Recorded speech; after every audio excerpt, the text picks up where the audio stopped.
We'll call the meeting to order. And the first item is the Pledge of Allegiance. If you will join me for that. I pledge allegiance to the flag of the United States of America and to the republic for which it stands, one nation, under God, indivisible, with liberty and justice for all. Next is roll call. All council members are present. Thank you. Thank you. So the next item, not sure if everyone got the updated agenda, but we added a presentation in recognition of Breast Cancer Awareness Month. And during the month of October, Mountain View firefighters and police officers participate in National Breast Cancer Awareness Month by wearing pink on their t-shirts and uniforms. And the firefighters and police officers have raised thousands of dollars for this worthy cause through the sale of t-shirts and patches over the years. Breast cancer is the second most commonly occurring cancer in women. About 1 in 8 women in the United States will develop breast cancer over the course of their lifetime. The good news is that many women can survive breast cancer if it is found and treated early. National Breast Cancer Awareness Month is a chance to raise awareness about the importance of early detection of breast cancer. We're very proud of our police officers and firefighters who have taken part in this worthy cause to honor those who have been diagnosed with breast cancer and to bring attention to the need for early detection through examination and timely treatment. Today, we are joined by many members of our Mountain View firefighters and police officers, and we thank them for their support in this ongoing battle against this disease. And I would like them to come up in front of the dais so we can take a picture. And I think this year we're going to have the council stand here, back here, or you want us standing here? We stand here, and we'll put firefighters and police officers in front of us. They can kneel there. John.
Thank you very much for all that you do.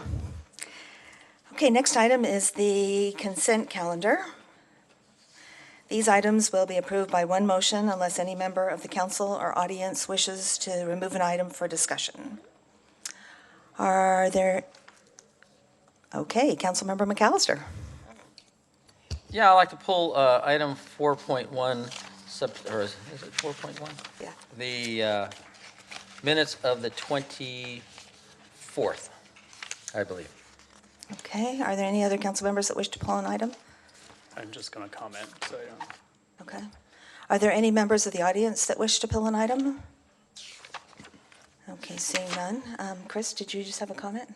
Yeah, so I will address the reconsideration item later. So I just wanted to state that from my perspective, the minutes sort of are an accurate reflection of the jumble that came out of my mouth. So I don't think we need to amend the minutes. I think we can address everything as part of the reconsideration piece of it. Okay. Thank you. Councilmember McAllister? Yeah, I just want to clear. All right, just to clarify, I think Councilmember Clark, you were talking about the September 10th minutes and. Right, not last week.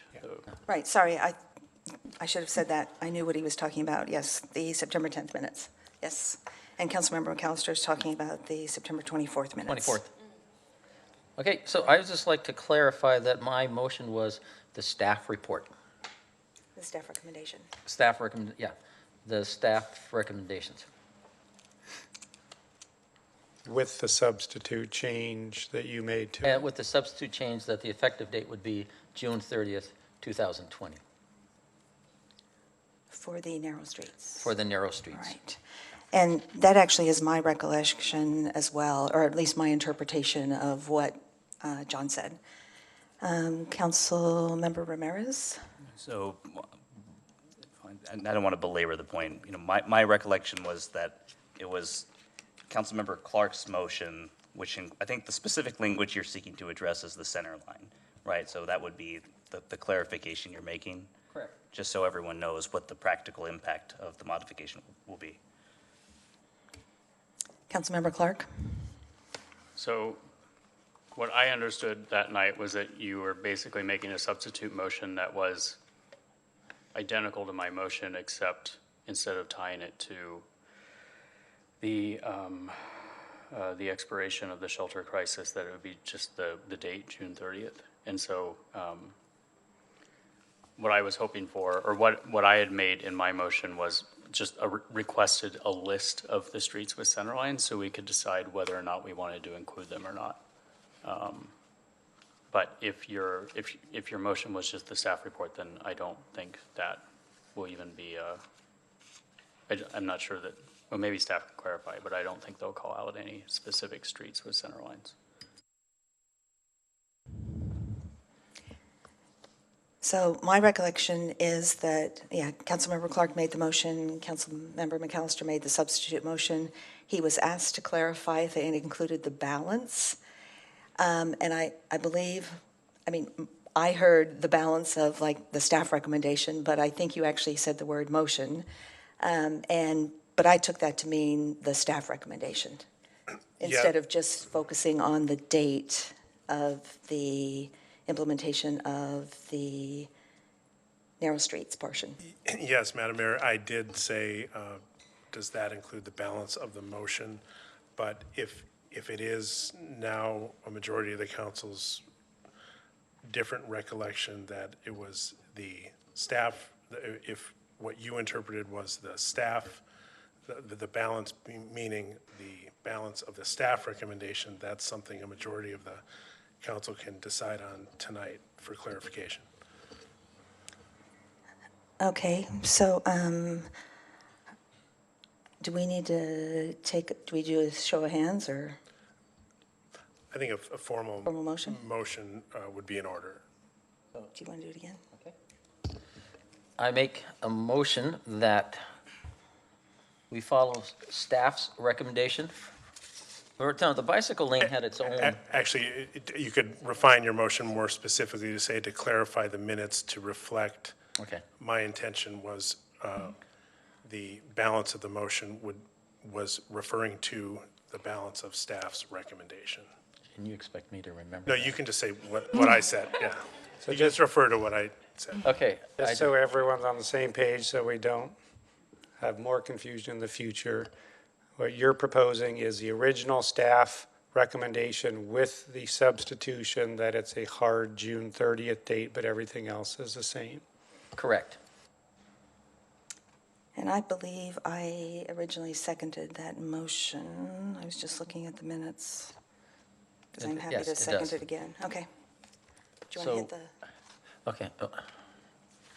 Okay, so we have a motion by Councilmember McAllister, and I seconded it.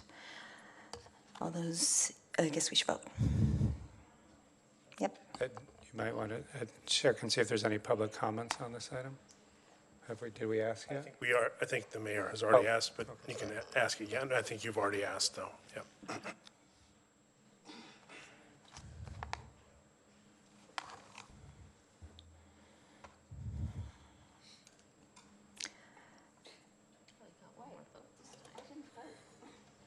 Well, It's Does Go something for it. happen? Usually it doesn't allow you to end it unless all the votes are in. Sorry about that. Sorry about that. Just one moment. Okay, so that passes 4-3. We'll count your vote. Thank you. So again, so everyone's on exactly the same page, including the viewing public. There will be no return with any information about center lines as a result of this. Okay, thank you.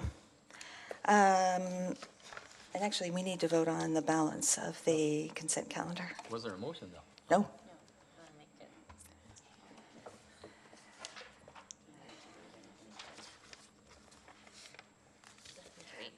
Okay, so we have a motion for the balance of the consent calendar by Vice Mayor Abikoga and a second by Councilmember Ramirez. And if there's no further comment, we can vote. No, I already asked if they wanted to pull in anything. That passes unanimously. Thank you. Okay, the next item is oral communications. And this portion of the meeting is reserved for persons wishing to address the council on any matter not on the agenda. Speakers are allowed to speak on any topic for up to 3 minutes during this section. State law prohibits the council from acting on non-agenda items. So is there anyone who wishes to address the council on an item not on the agenda tonight? If you could be sure to fill out a blue card and leave it with our city clerk either before or after you speak, and the first person can come up to the microphone.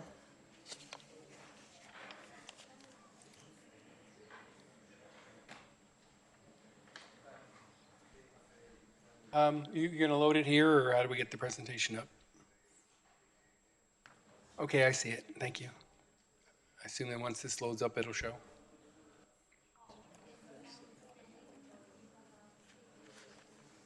Mayor, can I confirm the speaker time length with you? I'm sorry, did you? Could I see a show of hands of how many folks want to speak on items not on the agenda? So is everyone in line there wanting to speak on items not on the agenda? Why don't we do, let's see, each speaker will have 2 minutes. Thank you, Mayor Matichak and esteemed council members. John Cordes, I'm the Santa Clara County Advocate for Silicon Valley Bicycle Coalition. I'm speaking before you tonight to invite you to our infrastructure rides and announce our BPAC effectiveness training. Silicon Valley Bicycle Coalition, our mission is to promote healthy communities, environment, and economies through bicycling for people who live, work, and play in Santa Clara and San Mateo counties. We want to create a community that values and includes bicycling for all purposes for all people. We do that through 2 main ways. We try and get better built environment, and we try and change behavior. And the speaking I'm talking about tonight is about changing behavior by educating people. So we'll get into that in a second here. So we've been organizing a series of infrastructure rides. We're doing 13 of them in the year to encourage city council members and staff members and members of BPACs and other commissions like planning commissions to experience city infrastructure on their bikes. So we've been putting these on. We did the one in Mountain View here, thank you, in August. Since then, we've done Morgan Hill, Santa Clara, and this last weekend when we did Fremont. The next coming rides are this Friday in Cupertino, where they'll be showing off the McClellan bike path. And then October 25th will be Sunnyvale, and that's the last one we'll do until the spring. So this is just an open invitation in case you happen to miss my emails that I've been sending you to join us on these rides. And if you have any questions, the contact information is there to call me or sign up. So this is the details. I won't read this all, but this is where you're going to need to be if you want to join us for the Cupertino ride this Friday. And this is the details for joining us for the Sunnyvale ride on October 25th. So that kind of covers what I wanted to about the rides. The next thing I want to do is announce the BPAC effectiveness training. We're encouraging anybody that's interested to sign up for these training sessions. So far, no one in Mountain View has stepped forward. We'd like to have some representation from Mountain View on our training class. Thank you. Thank you. Next, please. Don't count this against me. Somebody help me figure out how to get back to the.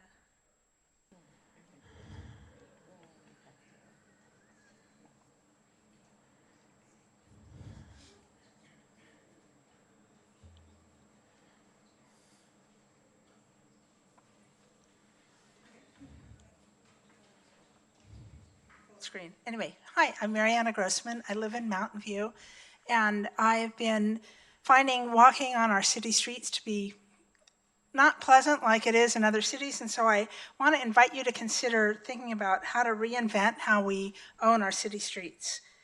And they're public assets that you control largely. There's an opportunity of creating a sense of they're there, a place people really want to be. And we can meet many, many goals if we get out of our silo thinking. This was a library designed by the world-renowned architect I.M. Pei in Columbus, Indiana, back in '69.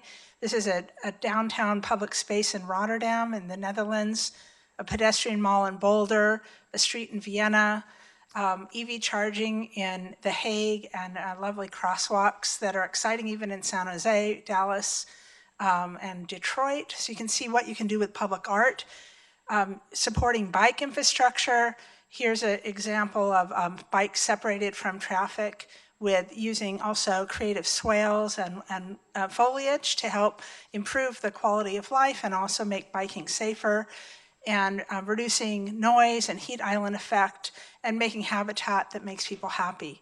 So I think also we could think about, as we're reinventing our bayshore, that it could be a climate positive action and an opportunity to have more public space, more interaction, and a better quality of life in Mountain View.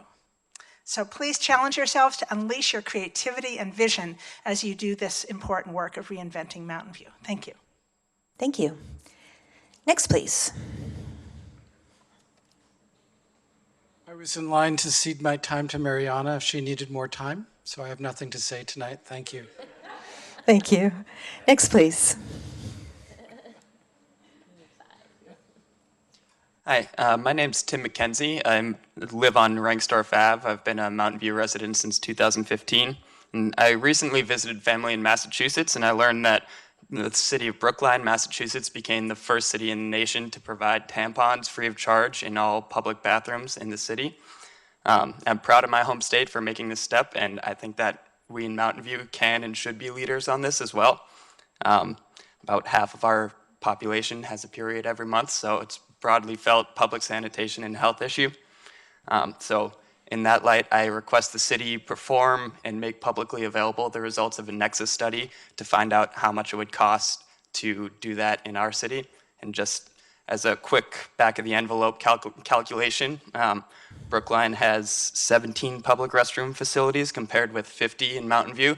So multiplying by a factor of 3 is a reasonable estimate of costs, which would give us one-time anticipated costs of $120,000 for installation, which could be phased out over several years, then ongoing costs of about $20,000 per year after that. And as a last note, the business tax that we just passed a couple years ago is expected to bring in $2 million this year, and that's going to increase as the tax continues to be rolled out. So we have the resources to do it. It's just a matter of whether or not we will. So I ask that the City Council seriously considers this. So Councilmember Kamei brought this up earlier this year. Did you want to give an update? Sure. This came up as an item I brought forward as part of the budget process this year. And actually, I was bugging our city manager, Mr. Rich, wondering when we were going to be implementing it. But if you go into this, the restrooms here, they're free of charge, and it's also free of charge for all city employees in all facilities. And we're going to be looking at other buildings as well. Is it just this building, or is it all public bathrooms in the whole city? I believe at this point it's just City Hall. Okay, so that my request is all encompassing, all public bathrooms under your purview, whatever that may be. Thank you. Next, please.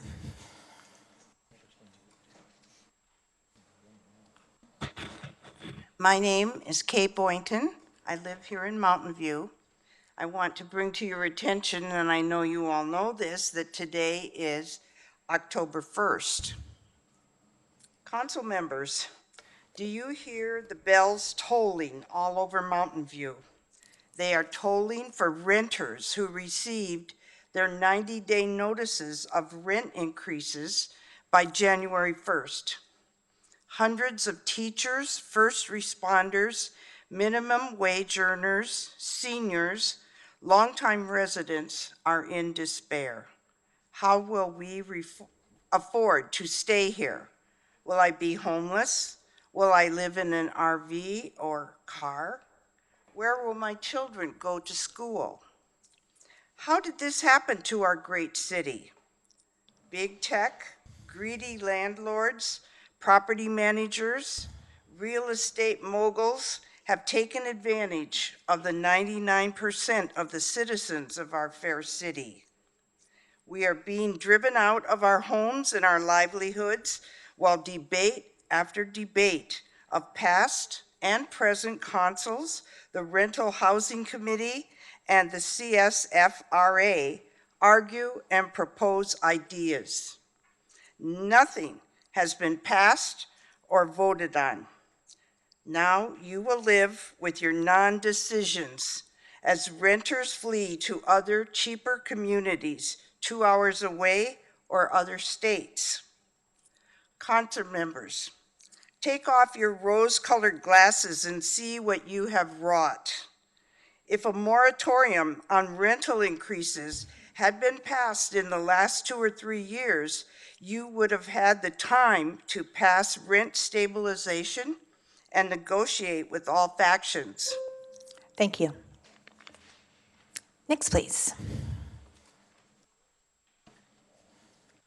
Before I begin, ladies and gentlemen of the council, thank you for hearing us today. I just wanted to say thank you to you all for hearing us out.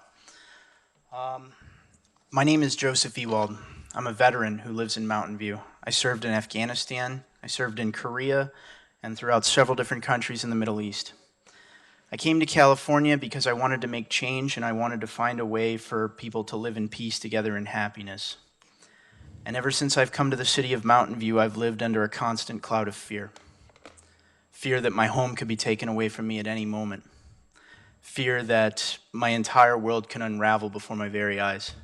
And I'm one of the lucky ones. I've got a stipend to carry me through, so if my block, Gamble Way, which is currently set for transfer and by the looks of the signs in the neighborhood, inevitable destruction, it's hell to have to live through that. On top of that, I've grown to become friends with many of the people in this community, including a vibrant Hispanic community, a proud, large family that celebrates quinceañeras, that celebrates parties in the streets, building real community, offering real value added to the city of Mountain View, and they face having their entire family destroyed. Many of them are here with me today, and they plan to speak to you all. I come to you to ask one simple message. The system has to find a way to place value on life over wealth. The acquisition of wealth, while important, if it becomes the sole driving focus, sucks the livelihood and community out of a city. And I say that as a person who grew up around the city of Detroit, Michigan. I've seen what happens when big business can come in, dominate a market space, and then leave when the market space dries up. You're sowing the seeds of your own destruction if you don't get ahead of these guys. Please, I implore you, I beseech you, please place life over wealth and please protect this vibrant community on Gamble Way. Thank you. Thank you. Next, please.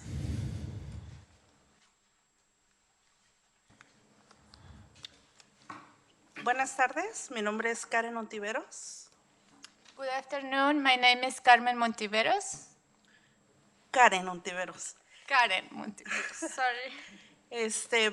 Yo por igual como mi vecino que pasa ahorita, vengo a decir que escuché que van a transferir donde nosotros vivimos y ese lugar es muy primordial por mí porque mi hija creció en Mountain View, donde vivo por 15 años.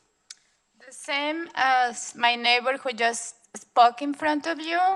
I hear that on my street there's going to be demolition and that we're going to be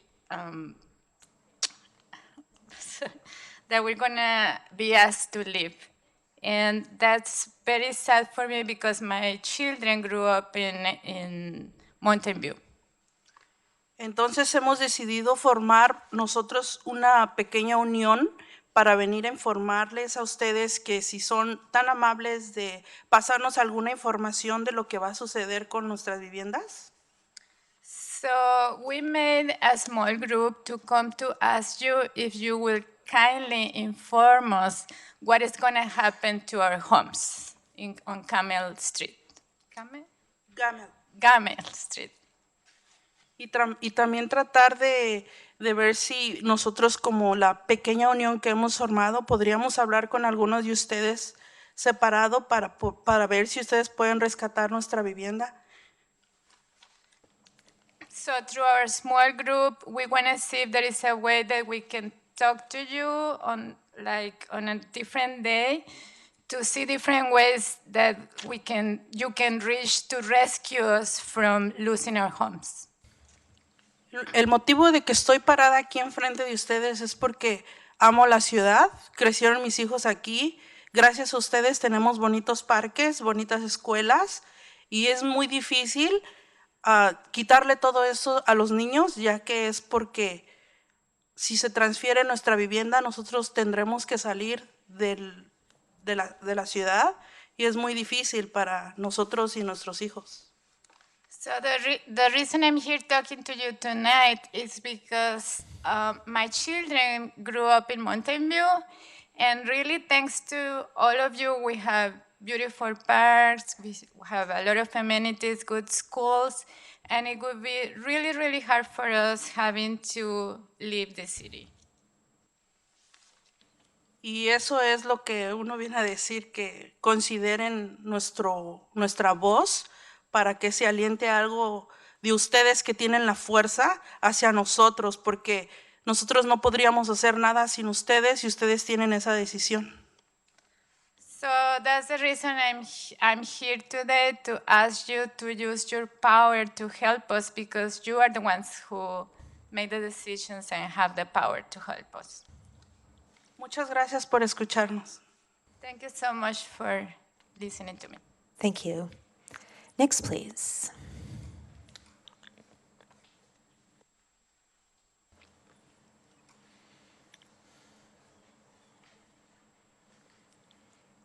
Thank you for, my name is Miriam Aguilera, my husband's Jorge and Jonathan. I'm sorry, I'm very nervous. I just wanted to say thank you for listening to us. I feel very sad that our apartments are gonna get destroyed. Stop, Jonathan. My son is 8 years old.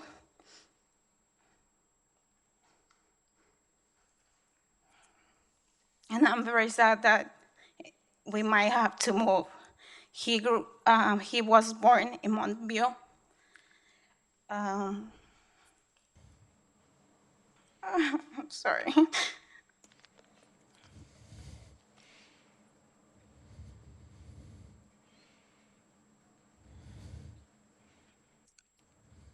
really sad because it's very hard for me to find a childcare at school. He's been getting some childcare since 6:30 in the morning. And to find that, it's very hard at school. He goes to Castro Elementary School. He's a very smart boy. And it's getting a lot of help from the school. If we have to move in the future, it's gonna be hard for him to adapt to a different school. He's a high functioning, he has autism, so he's a high functioning kid. So at school, he's getting all the help that he really needs. And if we have to move, it's gonna be hard. It's gonna be really hard. And I really love Montview. It's very safe. Before you leave, Councilmember Ramirez has a question. Thank you, Mayor, and thank you for your comments. Just really quickly, do you also live on Gamble Way? I do live in Gamble Way. Okay, thank you. And I'm very afraid that we might have to move. I appreciate that. A quick question for staff. At this point in the application or the development review process, have the tenants been notified about tenant relocation assistance and the development review process. I think we're going to have a staff person come up.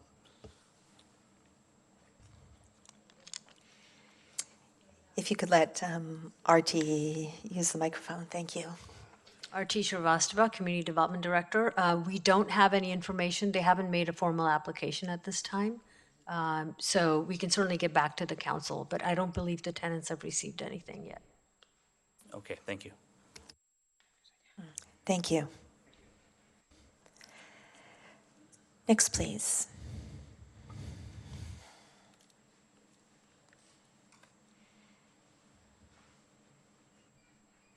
Hello, good afternoon. My name is Cindy.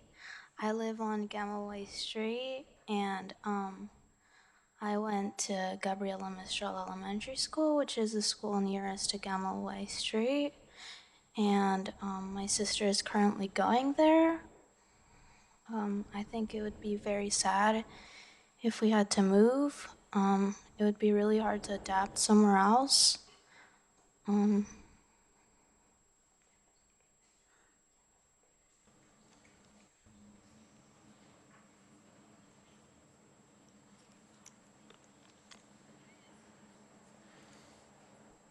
Here's something about the Gamma is going to transfer to, I don't know, but we want to know what happened with our street. If anybody of you guys want to talk to us separate about this meeting, we're going to concern about this happen on this street. Thank you. Thank you. I will add, anyone is welcome to reach out to the council members individually if you have something you want to talk to us about. Next, please. Yeah, good evening, members of the City Council. My name is Gael Sisic, and I'm a proud renter resident of Gamma Way. I've lived on Gamma Way for 8 years now. I've lived in Mountain View for 10. I've appeared before you in the past, if you recall, last winter in particular. And there's so many things I could say, but to start off with, I have a strong sense that Gamma Way is probably one of the last affordable rent community neighborhood streets in Mountain View. Most of us are either working poor or low income, fixed income seniors such as myself. And there are 5 small complexes on our street and several families in each complex. They're considered rental units, but they're smaller complexes, but still those are 5 different buildings on both sides of the street.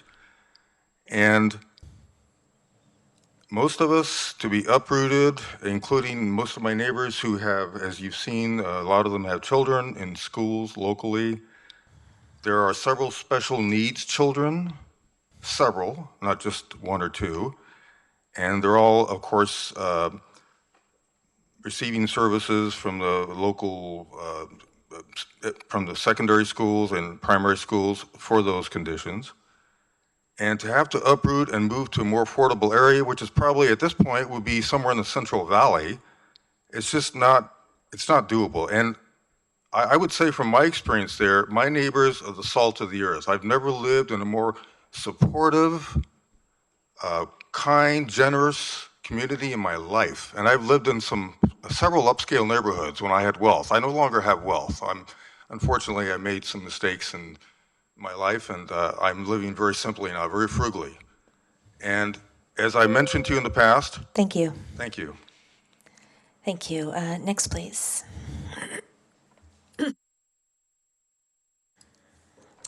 Hello there. Thank you for your interest in helping avoiding displacement of low-income people in Mountain View. My name's Donna Hughes, and I also live on Gamma Way. I came to Mountain View when I came to San Jose in 1980 to go to San Jose State, and I worked for GTE here in a building called The Bubble, if any of you remember that, over on Highway 237 and Central Expressway. And then After completing my degree, I worked for an agency called Social Advocates for Youth. They had a house here for teenagers and their families. We provided counseling services for them. Then eventually, I did other things. I worked for a Stanford researcher, and I moved here. I moved here because of my agency was here, and then my agency folded. But I continued to work and live in Mountain View, rather, for the last 12 years or so. I've been working in the last, about 8 years in the Palo Alto school system as a substitute teacher. And one of the things I really like about my location is if my car is not working, I can take either the 22 bus or the 35 bus, and I can get to practically within walking distance of all the schools that I work in. So it's a very valuable location for me. If I have to move, I think it's unlikely it'll be anywhere near as convenient to do that. At least I am at an age where I can think about retiring, but I would rather do it at my own pace rather than have it forced upon me. I really like the neighborhood I live in.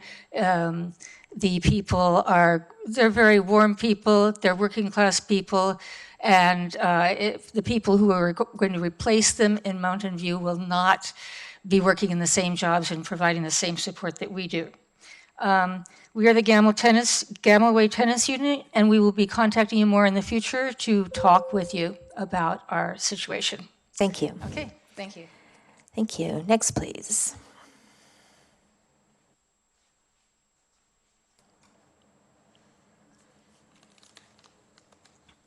Good evening, Mayor Matichak, City Council. Shani Kleinhaus speaking for Santa Clara Valley Audubon Society, and I want to speak about trees.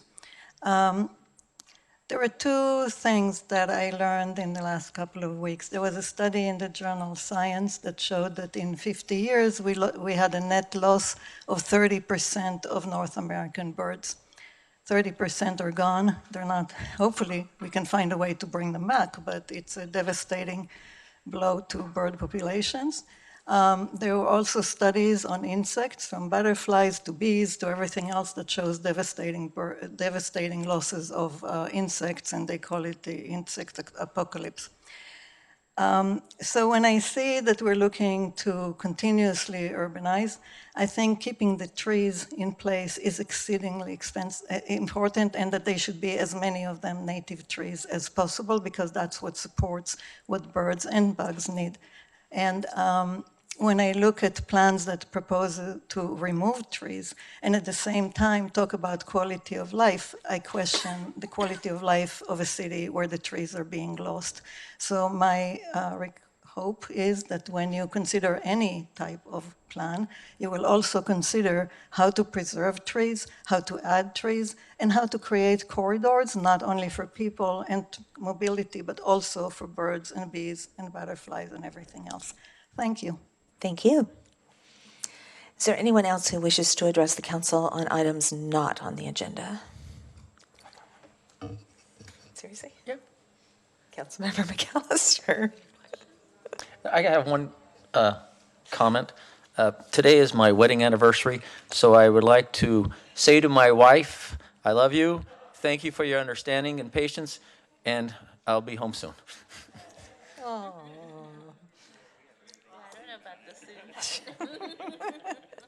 You gotta do what you gotta do. Yes, dear. Okay, on that note, that was very nice of you, John.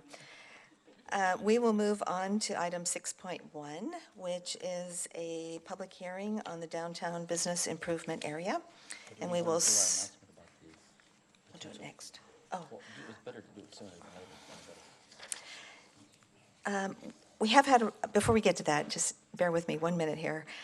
We have had a request to move item 7.1, the El Camino Streetscape Plan, to the end of the meeting, since some folks have to recuse themselves. So could I see a show of hands of how many folks are here for that item? Okay. So I think what we'll do is we will take public comment on that item at the appointed time, and then we'll just move the discussion till later in the meeting.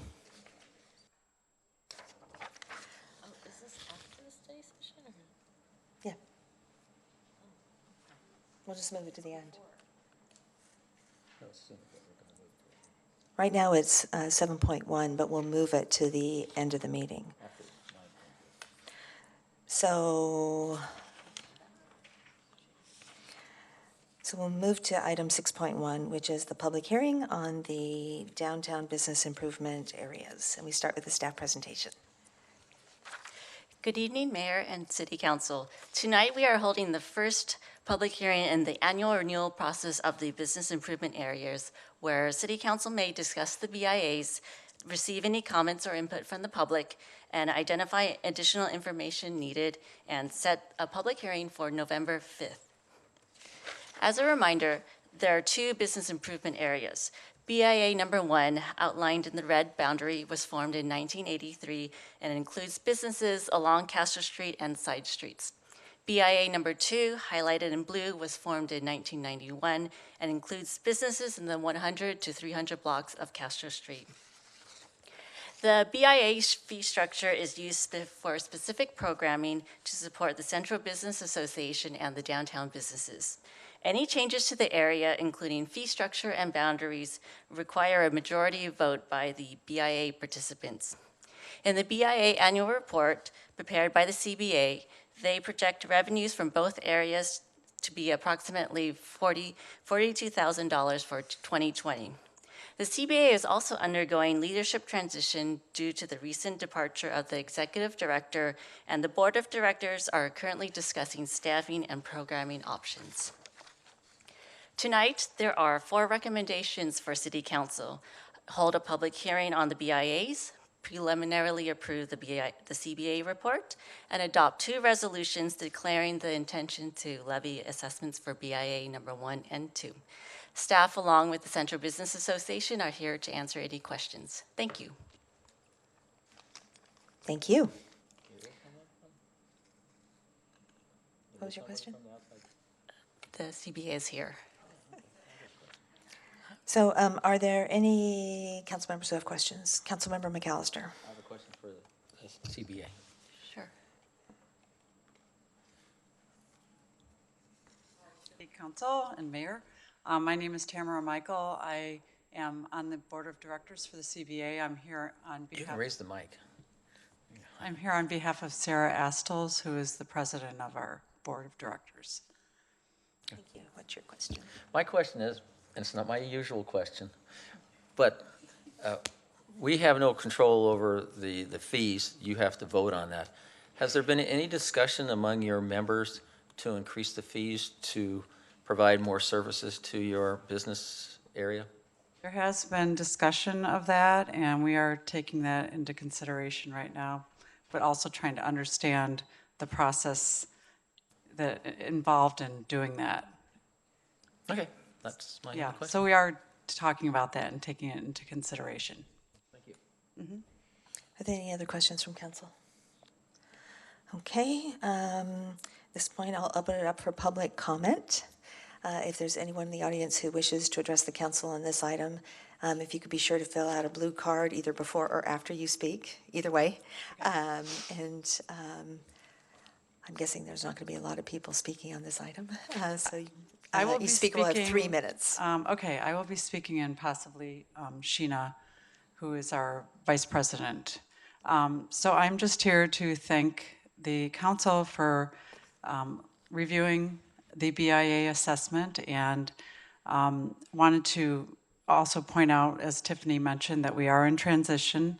We made a decision to eliminate the position of executive director for several reasons, but moving forward, we are looking forward to focusing more on increasing our membership and doing outreach, and also trying to use the funds that we have to improve visual impact on the street. So that is where we are at the moment, and we are going to, by the end of this year, have a plan on what we are going to do moving forward for 2020. Thank you. Are there any questions? I don't think we have any other questions. Thank you. Thank you. Is there anyone else who wishes to address the council on this item? Okay, seeing none, we'll close the public input portion and bring it back to council for discussion and action. Councilmember Clark. I move this staff recommendation as per in the staff report, which includes that we adopt a resolution of the City Council declaring its intention to levy assessments for the downtown Mountain View Business Improvement Area Number 1 to be read in title only, further reading waived, and set a public hearing date of November 5th, 2019, and that we adopt a resolution of the City Council declaring its intention to levy assessments for the downtown Mountain View Business Improvement Area Number 2 to be read in title only, further reading waived, and set a public hearing date of November 5th, 2019. Thank you. So we have a motion by Councilmember Clark and a second by Councilmember Hicks. Is there any further discussion? Okay, let's call the question. That passes unanimously. Thank you. Okay, at this point, we will begin to address item 7.1, which is the El Camino Streetscape Plan. And before we hear public input on this topic, Councilmember McAllister, did you have something to say? Yes, because I own a business on El Camino frontage, I need to recuse myself to avoid any concern of conflict of interest. Thank you. Councilmember Clark? And I will also recuse myself due to interest in real property along El Camino, or in the area under consideration, and to avoid any potential conflicts of interest. Thank you. Okay, so we're going to defer the staff presentation until after item, I think it's 9.1, but we will open this up for public input because there are some folks who showed up and we want to make sure we hear from you. So if those folks who will open up the public input portion of item 7.1, and if you could be sure to fill out a blue card either before or after you speak and leave it with our city clerk, that would be great. And we're ready for the first speaker. So, Madam Mayor, maybe if I can just clarify, since this is a little unusual to do it this way, my suggestion would be allow anyone who wants to speak now to do so. There could also be a public input later, but you wouldn't be able to speak both times. But if somebody wants to speak after the presentation, they could, but not both times. Absolutely. Thank you for that. You can either before or after. Yeah. Hi, my name's April Webster. I've been a resident of Mountain View for 9 years, and I'm really excited about the prospect of the safer streetscape on El Camino Real. I currently bike from my home on Moffett near Central, all over downtown to the restaurants on the main street, to the pool to go lap swimming, to the library for the knitting class here. And it's just really liberating and just so much more enjoyable than sitting in the traffic, especially in the evening, and trying to circle to find parking. So I'd love to be able to expand that and to be able to bike along El Camino Real, you know, to go to the restaurants at San Antonio and ECR. But I don't really feel safe right now crossing anywhere along El Camino Real, and I bike a lot all over the whole bay. In the hills, in the Los Altos Hills and whatnot. And El Camino is one of the places that just to me does not feel very safe. So I'm really excited about this. And I think it would benefit not just cyclists like myself, but also pedestrians and drivers as well. And I think for the businesses along ECR, that it would make it, I think it would make it much more of a community, have more of a community feel and a nicer place to walk along. And I'm originally from Vancouver, and I lived there before they introduced all of these sorts of urban planning sort of streetscapes and protected lanes, and it really transformed the city and made downtown more of a community and more of a destination. So I'd love to see something like that here. Thank you. Thank you. Is there anyone else who wants to address us on item 7.1? Yes, Yes, hi, my name is Lada Adamick. I've been a resident of Mountain View for 8 years now. I also like to bike as much as possible, but that's mostly along Stevens Creek Trail and Bay Trail on Shoreline. And El Camino is particularly frustrating because even if I just want to go across to Clark's Burgers, once I cross, what do? I take my bike and I walk on the sidewalk. Or if I want to go to Walgreens or Office Depot, all of these errands that can be made by bike, because I'm coming from Old Mountain View, there just isn't a way to do it without like walking my bike and trying to figure out how to cross El Camino. Another thing is I know for a long time we've been looking for other north-south routes, and Church and Latham, you're mixed with cars. I mean, it's better than El Camino is now, but you end up doing a bunch of zigzagging, and it really is a deterrent to making more bike trips. So I think that adding bike lanes to El Camino would be a great and very welcome improvement. For years I thought, oh, it's never going to happen, and now that it's within sight, I'm just very excited about it. Thank you. Thank you. Is there anyone else who wants to address the council on this item at this time versus later?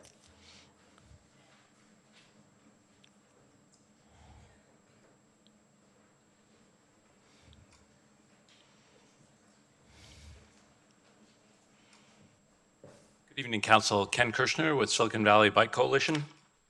I'm also excited about the streetscape plan and want to encourage you guys on 3 specific asks.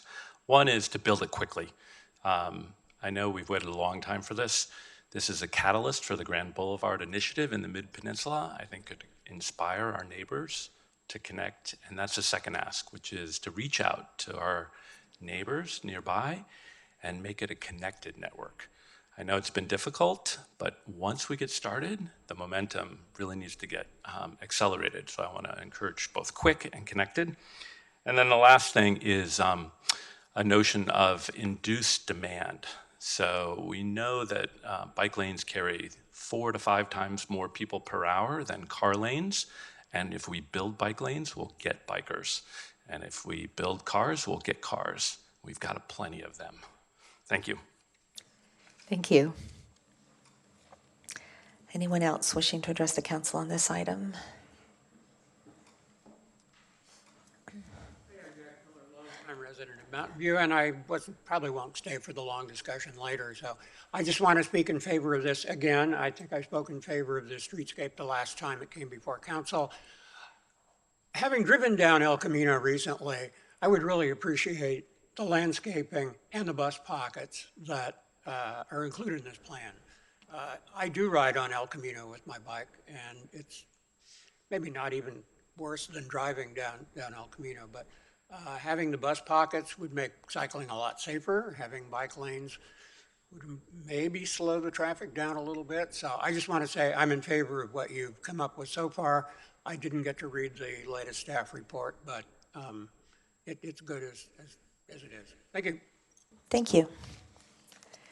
Anyone else? Okay, well, yeah. No?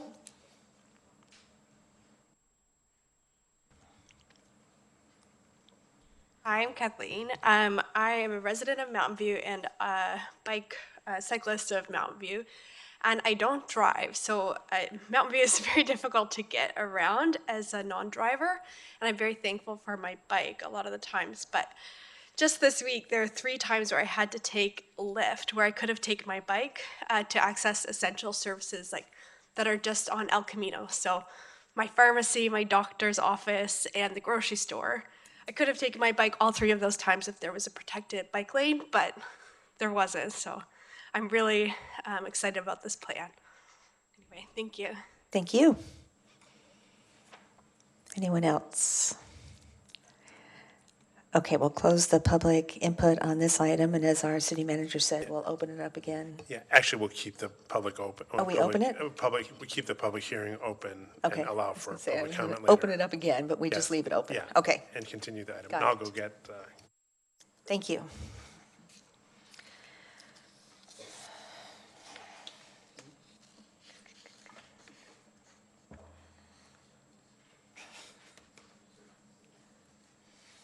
Okay, we'll move on to item 7.2, which is the Mora Ortega Park, approving the conceptual plan and selecting a name for the park. And can you stay for the staff presentation? Yes, I was just advised to give. Okay, okay, go ahead. Thank you, Mayor. So I'm using Christian's language here. So I am recusing myself from the naming portion of this item to avoid any appearance of bias. And just to clarify, it is not because, so it's because my brother submitted one of the name suggestions, and I need to clarify that there is no family relationship between my family and the suggestion with the same surname. So I don't know if you want to do that first or second, but I'll leave whenever. Okay. Well, thank you. Thank you. So we will start with a staff presentation. Good evening, Honorable Mayor and members of the Council. My name is Mary Chris Gabon, and I'm here to present the Mora Ortega Park and recommend a concept and approval for your consideration. And I also have Ray Rodriguez from the Public Works Department sitting beside me. The park site highlighted in blue is located along Ortega Avenue at Mora Drive. The 0.45 acre land was dedicated to the city for a future park by the developers of the 2296 Mora Drive development. The site is surrounded mainly by residential housing, including the row homes that are currently being built at the development. The project site's current conditions can be seen here in these images. The developer is currently using the park site temporarily, but will vacate the site when the city is ready to construct the park next year.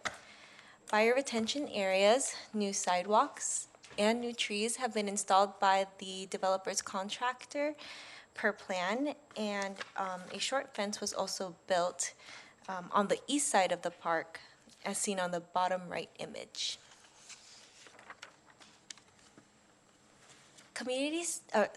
City staff held 2 community meetings for this project earlier this year. In January, the community was invited to provide input on the park amenities they wanted to see. Using an online polling exercise, the consultant gathered the community's input and prepared 3 concept designs.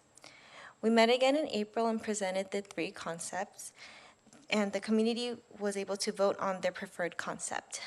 The meeting attendees also suggested changes to incorporate the features that they liked from each of the concepts.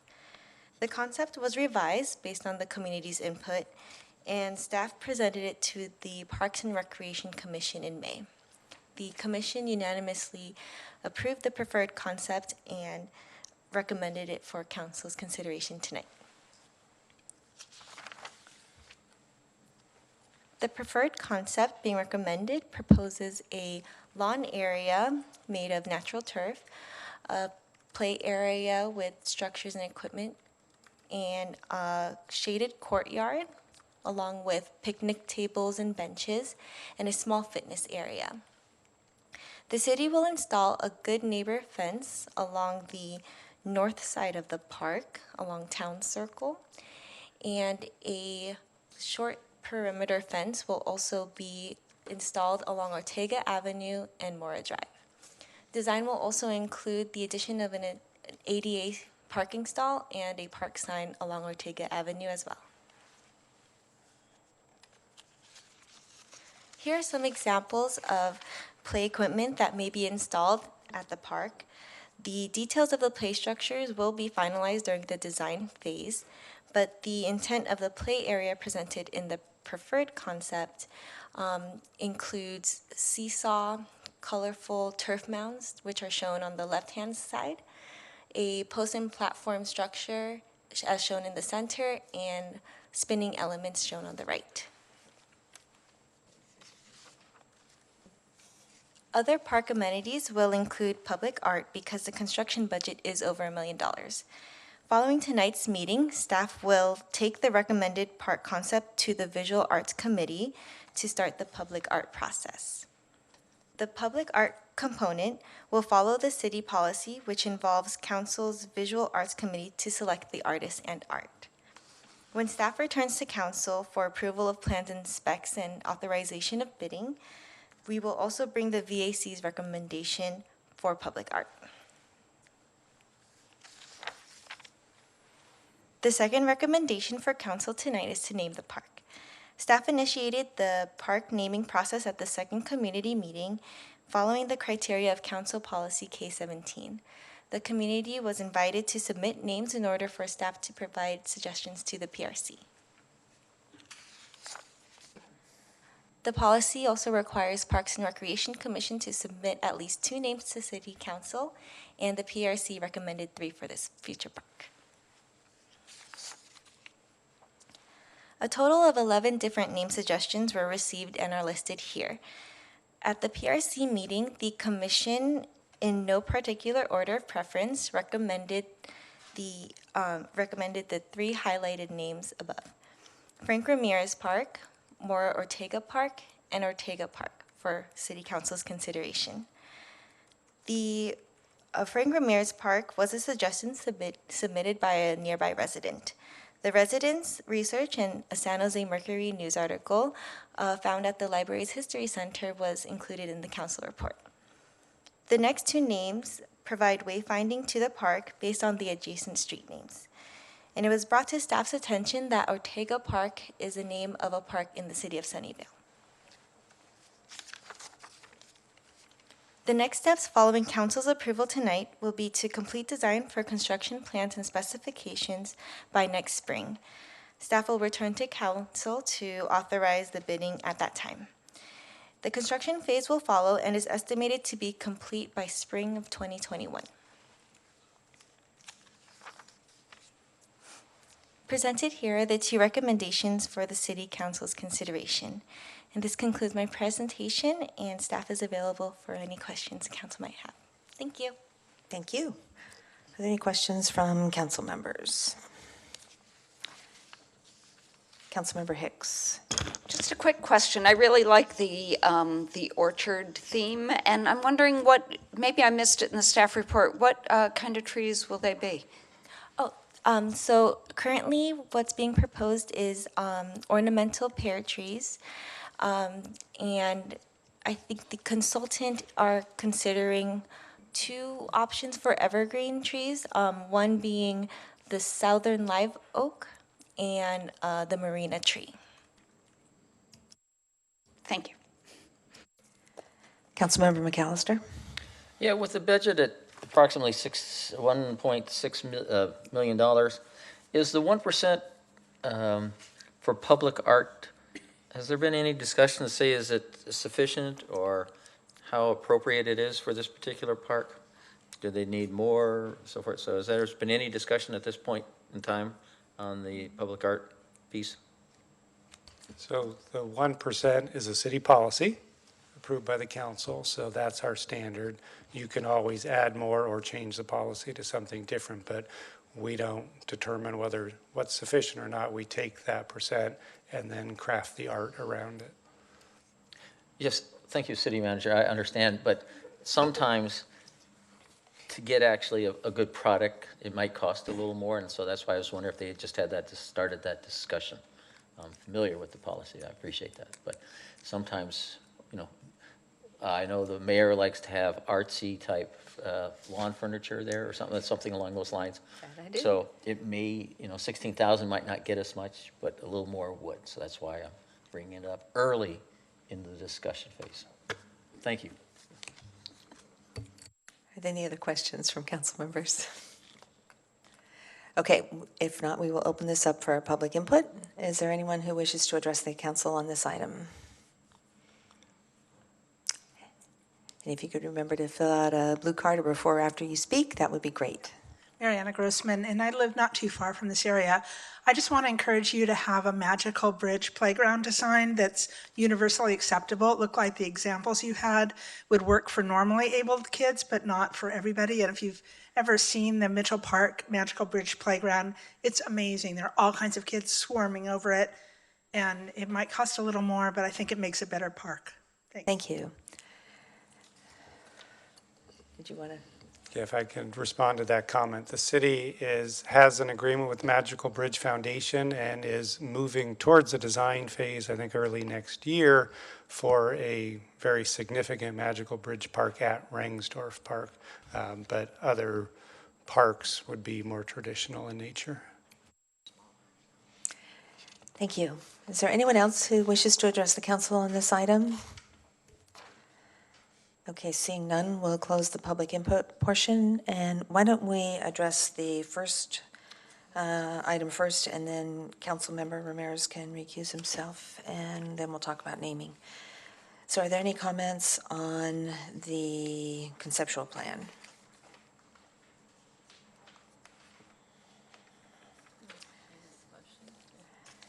Well, I do have one comment.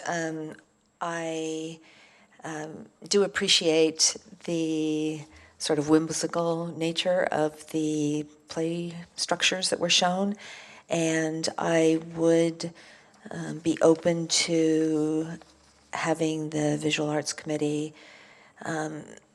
perhaps go above and beyond what might traditionally be the budget for art, and then we could make the decision if we want to do that, similar to what we did with the other parks. So I'd say, show us what we get for the budget, and then, show us what we could get for a little bit more.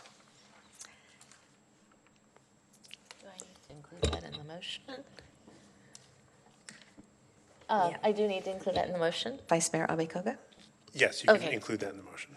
All right, so then I will go ahead and make the motion to approve the Parks and Rec Commission's recommended conceptual plan for the Park Project 1746, I'm not going to name it yet, and include the art piece to, how do you want to? You could say, bring back options with the 1% and also an enhanced option to see what additional art you could. And Is there identified a- funding sources for it. Well, and also, I guess I should ask, is there an amount you're looking at? I don't want it necessarily be a $10 million item, frankly. So what are you thinking of, 2%? Yeah, I would say like double the traditional amount. What did we do with the previous park? Wyandotte. All I could think of was chicken. I can't remember what the budget for that was. Yeah, You did double it. we doubled it. Okay. Yeah. Okay. It So went I from would say 18,000 to 36,000. okay, then 2%. Okay, so that would be the budget then, up to 2% for the public art piece. And, yes, that's good, right? So we have a motion by Vice Mayor and a second by Councilmember Hicks. Councilmember McAllister, did you have?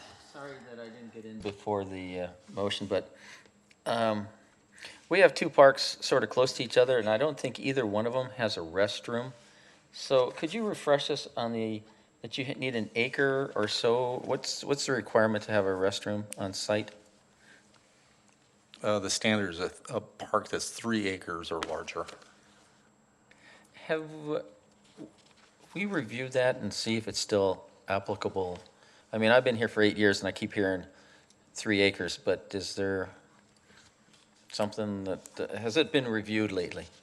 I believe it was reviewed and actually lowered. I think it used to be 5 acres, is that correct? And council directed it that be reduced to 3 acres. It has been a conscious decision not to have restrooms at smaller neighborhood parks on the assumption that there's generally not parking associated with them. There's generally not organized sports associated with them. Most people are expected to walk to the park, and that's why there aren't restrooms. But as always, council can relook at the policy if it so chooses. Thank you. Any other discussion? Okay, then we can call the question on this part of the topic.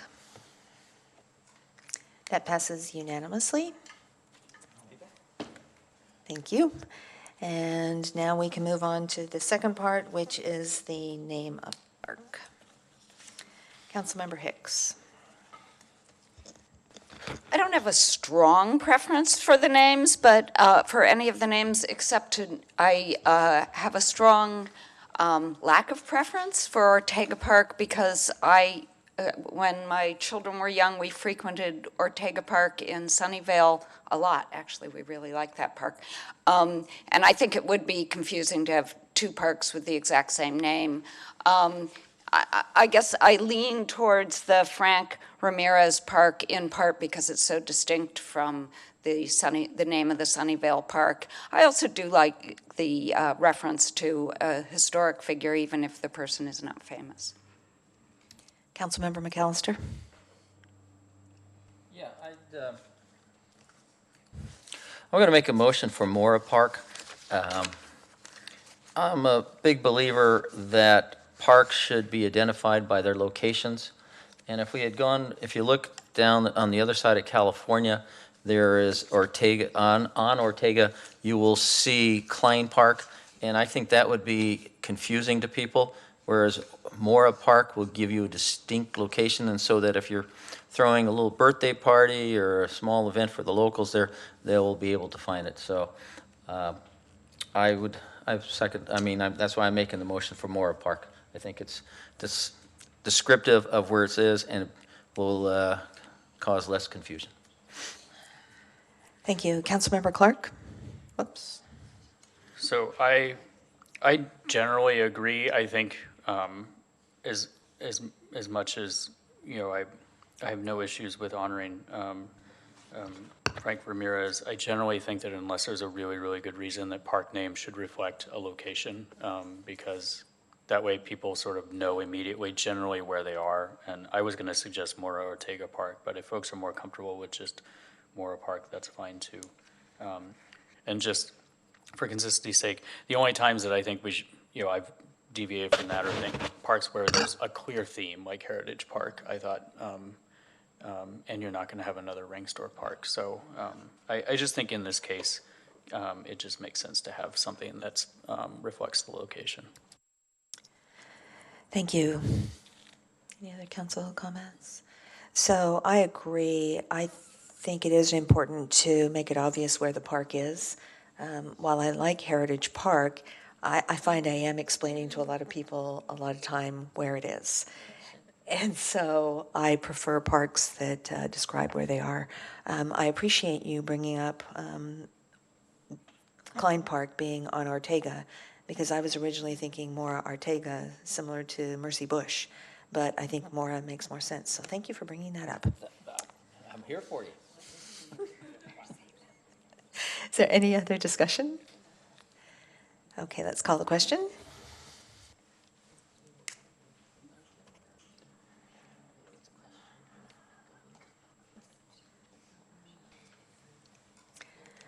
So that passes 6-1 with Councilmember Ramirez recused.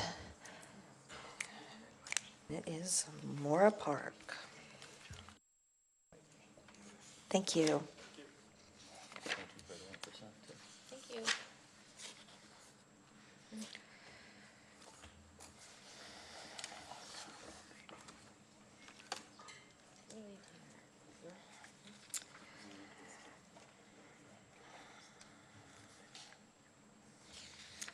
Okay, the next item is item 8.1, which is reconsideration of Sobrato condition number 190 at 1255 Pear Avenue. And we will start with the staff. Is there a presentation? Actually, we don't have a staff presentation. I just have some slides that might be helpful if you need them, but I wasn't planning to present. Okay. Councilmember Clark. Yeah, so I can just give an overview and then we take public comment and discuss. Basically, in coming up with the motion, I said two different things, and I want to, and basically what ended up in the minutes was, or basically the outcome that I understand from staff is not originally what I intended. So my intention, just so everyone is clear, my intention was trying to solve the issue of, okay, if we're granting an exception in this case, the risk here the primary risk that we're taking is that we, either the off-ramp isn't done, we're in really bad shape on the trip cap or something like that. And so we need to figure out some way to mitigate that instead of just saying, oh, sure, you can occupy the space and create more of an issue than we already have today, right? And so, there was in the staff report, and if you watch the video, I did say, unless the off-ramp is done, in which case we don't need to worry about this. What I meant that night was, staff seemed pretty confident that if the off-ramp is done, that we're unlikely to be in a trip cap violation scenario.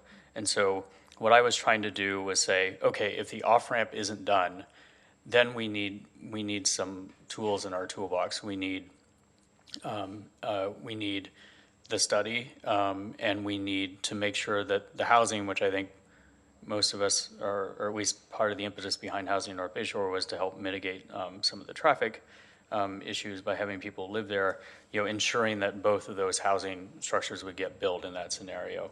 And so that's a very long way of saying what I intended was that the conditions apply if the off-ramp isn't done. And if the off-ramp is done, then those conditions don't apply.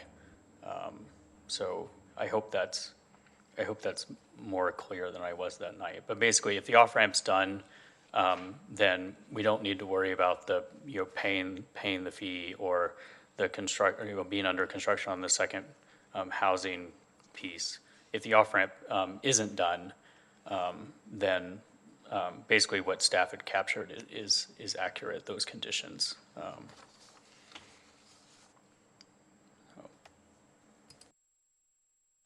Councilmember McAllister. Yeah, I was wondering if anybody from Sobrato would like to have a comment on this. If there's do you have any comments? Thanks. And also, while he's coming up to the Director of Public Works, you assured us that this on-ramp would get done in time, that there was enough cushion or buffer along the line. What gives you that feeling of confidence that this will get done before? I don't know if I assured you. Basically, the off-ramp project has been delayed, and it's delayed because it's an unusual project for a number of reasons. There's a bus queue jump lane on the off-ramp, which is something very new and interesting to Caltrans, and it took them a while to work their way through how to position that on the ramp. And also, we have another project, the Shoreline Boulevard Transit Lane, and we had two different traffic studies going on for those, and Caltrans wanted to treat the bus lane as an existing condition while reviewing the off-ramp traffic analysis, and so coordinating those two delayed us a little bit. I think we're very close to getting Caltrans to approve the design concept based on our last round of comments. I think we'll have that in the next month or two, and I don't see any unusual issues like that coming up again. I think our biggest challenge is going to be how to keep traffic moving during construction and so on, but I think we have plenty of time to figure that out. So I think our schedule is good. I can't guarantee it, but I think based on the things that have delayed us so far, I don't see those types of issues coming up again during design. Has VTA signed off on it? No, but we've been in conversations with them about the right-of-way acquisition for the bus yard for several years now. We are just waiting for a Caltrans approved concept to actually do a very detailed plat and legal description and then go back to them and do an appraisal and negotiate. But we've talked to them extensively. There are some existing facilities, like there's an antenna and some other things we need to miss. I mean, we've talked to them in great detail about where we need to be with our right-of-way take and so on. We just haven't done the final documents yet until we get the Caltrans approval. And do we have our source of funding? We do have funding for design and construction. We may be a little short on the right-of-way. I'm not sure. I haven't had it appraised yet, but we do have funding for design and construction. Thank you. Mr. Steele? Thank you, Councilmember McAllister, for inviting me up. My understanding of the discussion, someone coined the phrase sausage making that night, was, as Chris has articulated tonight, I think the way it was written down was had some unintended consequences that weren't thoroughly discussed that night. Essentially, I have 2 phases of development that are about equally valued, about $250 million in the first phase and $250 in the second. What has driven that 2-phase project is the fact that I have an existing building occupied with surface parking where the first phase is planned. What the first phase is planning for is a parking structure for both office buildings and all of the residential in the south. For me to build that, I have to move all the parking to the north face, to the north side, to accommodate as a temporary parking lot. And I'm not driving the fact that I'm having 2 phases because of financing, but it turns out when they are in 2 phases like that to accommodate the structural setup of the site, I can't borrow the money or get commitments for the money for both phases at the same time. And the unintended consequences, I believe, of how the motion was written is it's making me have to commit to the second phase even before I borrow money on the first phase. And when you borrow money, the lender will lend it to you secured on the kinds of income and the leases that you have on that property, both for the residential and for the office building. But when they see a condition like this that says, we don't know when and how you're going to borrow money for the second phase and what kind of market there's going to be 3 years from now, the first lender won't lend you money to even start the first phase. So the unintended consequence is the motion that was written down and passed had essentially put me in a position, I can't even borrow money to start the first phase. So I can't do anything with that condition. So. Thank you. I want to let the Vice Mayor go, but I don't want, I had a question for him. So, I mean, I think you understand the concern that we're trying to address here, which is, there's a possible scenario where, years from now, whatever transportation improvements haven't happened, Caltrans gets delayed, I don't know what happens, but we're in pretty bad shape, and the last thing that we want to do is, allow occupancy of additional office without some sort of levers to, like, assurance that the additional housing is happening and that we can, implement some of I think the bigger hammers that we have in terms of adjusting the trip cap with the study and those sorts of things. So, are you confident that if those conditions are in place, because I think they should be, but if they're only in place after the off-ramp, if the off-ramp isn't complete, that you'll be able to get the financing that you need and do what you need to do, as long as it's conditional on the off-ramp? Yes, the way you read off your clarification at the beginning, we're comfortable with. I can work with Mike. I can time when we borrow money based on the assurity that the off-ramp is under construction and with a sure date for finish. Whereas the way the condition was written, I can't even start. Okay, thanks. Vice Mayor Abikoga.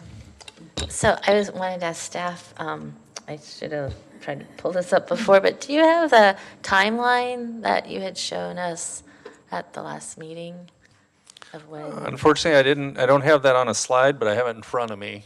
Okay. It's in the staff report, the September 10th. September 10th is, Staff report is an attachment. Okay, great. And they're on page 5. I'll look it up. Thank you. Any other questions from council members? Did you have questions about that timeline? Yes, I was just trying to refresh my memory because I recalled that the second housing development I thought was scheduled to start before occupancy of the office anyway, but I just wanted to confirm that. The second phase of residential start construction is July 21. Office occupancy is June 22. So yes, the second phase residential is to begin approximately a year before the office occupancy. So Per the begin current before schedule. A year before the office occupancy, the second housing development. Begins construction. Okay, so, all right, great, thank you. That's what I thought. Councilmember Hicks? And the other thing I think I remember, and Mr. Steele, you can clarify, is that when I spoke to you, you also said that the office tenant would have to do tenant improvements. So that date, although you maybe can't promise your experiences, that the occupancy would be even later than that? That's Is that right. true? There's somebody in the room from Google, so hopefully I don't offend them, but we've set up about 9 months in the schedule right now from when the shell of the building is completed until the tenant has permitted, contracted with a GC and completed its improvements and ready to move in. On the first building, it was over a year.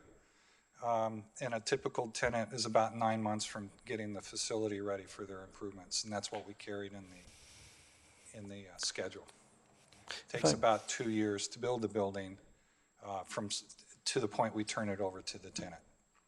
And just to clarify the date I gave you, that was for completion of the tenant improvements. Oh, it was, thank you. Yeah.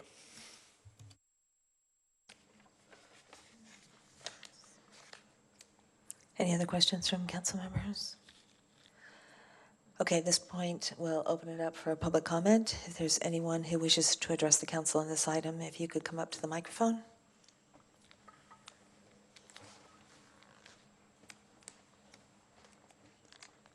And if you could be sure to fill out a blue card either before or after you speak and leave it with our city clerk, that would be great. Hi, I sent an email earlier today to all of you explaining why I would like you to move on with this project. And basically, Santiago Villa is right in the target zone, and we know that we're going to be suffering from construction pain for a long, long time. And the sooner it is over, the better. We appreciate your being aware of the trip cap but these two things go together. As you know, housing and transportation, there's always going to be some problem there. And as soon as it's over is what we're looking for. We've been treated very well by the Sobrato organization. They've been very straightforward and honest with us, and we appreciate that. And we'd just like to get this off of our plate so that we can move forward. So please consider that when you make your decision. Thank you. Next, please. What she said. Thanks. Thank you. Is there anyone else who wishes to address the council on this item? Okay, seeing none, we'll close the public input portion and bring it back to council for discussion. Vice Mayor Abeykoka. Thank you. So I voted for what I thought I voted for this time. And the motion reads exactly as I intended. And so I understand. I guess I was looking at this maybe, Councilmember Clark, as you reconsidering your vote, which since you're the maker of the motion, you wanted to change the motion, but I actually supported the motion as is, and that is to, in fact, require that the second housing development begin before we allow occupancy. It sounds like that's going to happen anyway based on the timeline that we've been provided. So I actually don't see what the problem is here. My concern is that this project has been sold to us as really, the first housing development in North Bayshore. Everyone has been emphasizing the housing piece. And when I look at how it's the two housing developments have been bifurcated with an office in the middle, it just gives me pause for concern about the second building, which I think is larger anyway. I've been around a while. I've seen projects not in Mountain View. Well, I've seen projects in Mountain View that sit for a long time and not get developed. I know Councilmember Ramirez works there, but through VTA have seen projects where that have been approved and the housing never gets developed. And that's my real concern, is that I just want to ensure, in light of everything that we've been discussing about housing in North Bayshore, that we make sure that at least it gets started. Like, I'm not asking it to be done. I'm saying let's just get it started. So it looked like the timetable was showing that anyway. I just wanted to codify it. So I'm very comfortable with the original motion as stands, and so I will be voting depending on how that motion gets presented tonight. That's my intention, is to vote for the original intent. Councilmember Clark. Yeah, and that's a very fair stance. I just think that the whole impetus of this discussion was to address the issues around transportation, not about whether or not the housing gets done.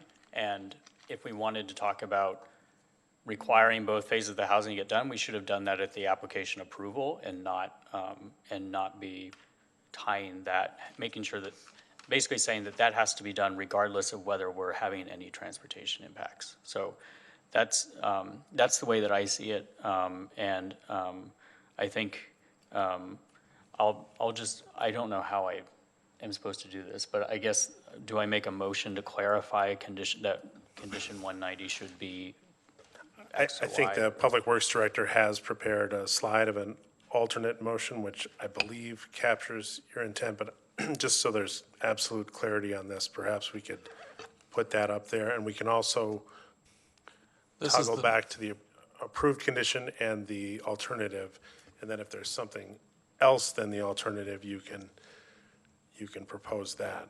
And then before I read that, I'll just say that I'm not changing my mind on this. Literally, if you read the adopted resolution that I spoke in, I said, if the off-ramp is complete, then we don't have to worry about that. I just was very unclear about what that applied to at the time.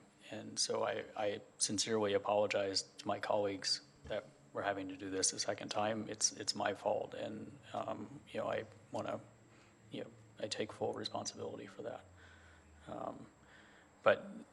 Let me read the alternative. If others want to speak, that's fine. Let me read the alternative condition before I read it again. So I think we'd all need to read the alternative condition, but Vice Mayor Abikoga, did you have something else? Yeah, I just wanted to respond that I did not look at this as, I looked at this as, the developer asking us for, again, another exception. And so, that's fine, but then it opens it up for us as a council to determine what we want to get for that in return. And so that was why I tied the housing to the, and I was looking at it as office occupancy. The way I read your original motion was, we wouldn't have to worry about the study if the off-ramp was done and the trip cap was met. So that's why I stand with my original vote. Thanks. So I have a question for staff. Reading this, it doesn't say anything about the off-ramp completion. So it's tied, it looks like it's tied to, maybe if it occurs prior to the completion of the off-ramp realignment, and okay. This makes sense to me then.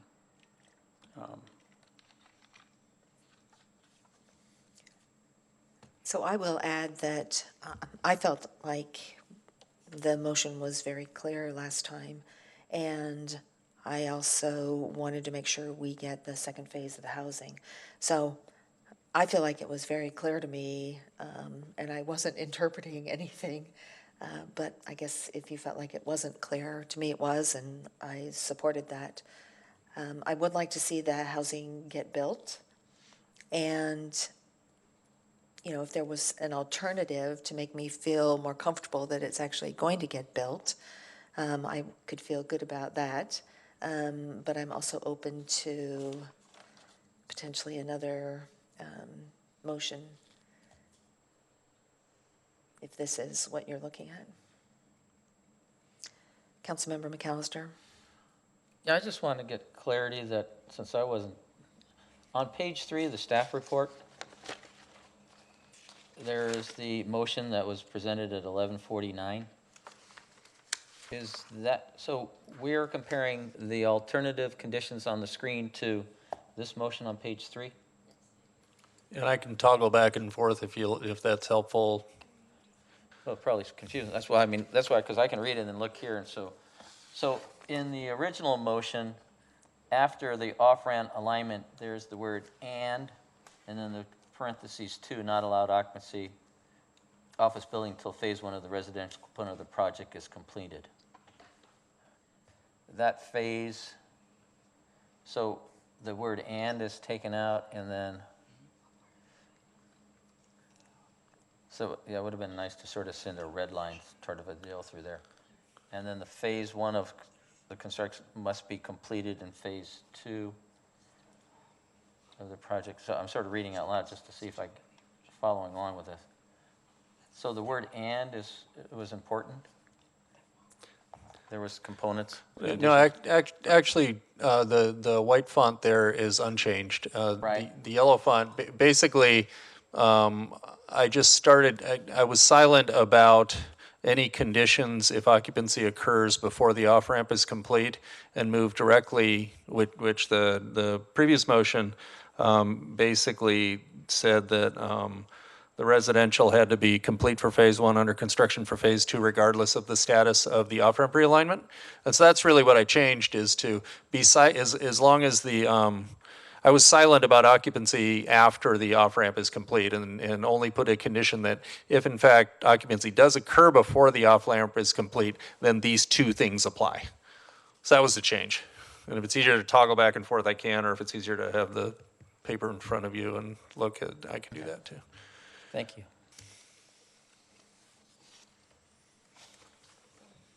So Any other comments? Well, I got a question for the mayor and vice mayor. So are you saying you're going to vote no on this motion because it's not what you had thought about earlier?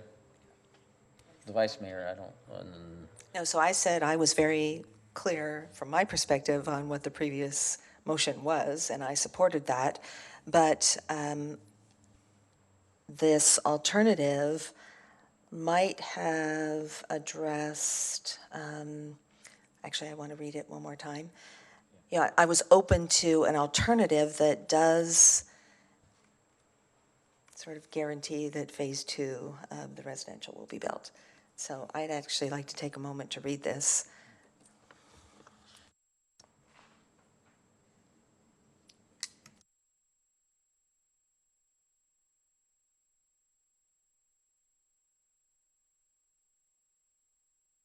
Because this one does say, and phase 2 of the residential component of the project must have initiated construction.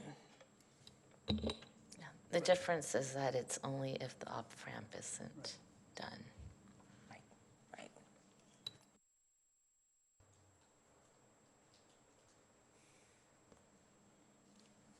Councilmember Hicks? And then I was going to ask Mr. Steele a question about whether this presently, the alternative condition, whether this creates any problems for getting the second phase of the housing or any of it, the loans? The way that this is written, I believe, is what Chris's intent was, is acceptable to me as far as being able to get financing for the first phase. And considering what the market is at the time we go to pull a loan on the second phase, we'll build the phase immediately thereafter. I do want to make this statement. We really do want to build all of it. It's not a fact that we don't, and we're willing to make, as much of a commitment to that as we can, but if money's not available in the second phase at that time, I can't guarantee, and I don't know how to guarantee that.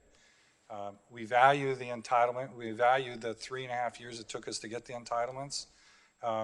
We don't want to disregard all of that work. We're making a lot of commitments up front for the whole project, including the BMR parcel and a street. So we have every intent of moving forward. It's just whether we can get the financing for the first phase. Councilmember Kamei. Great, thank you. Mr. Steele, don't go anywhere. Thank you. So,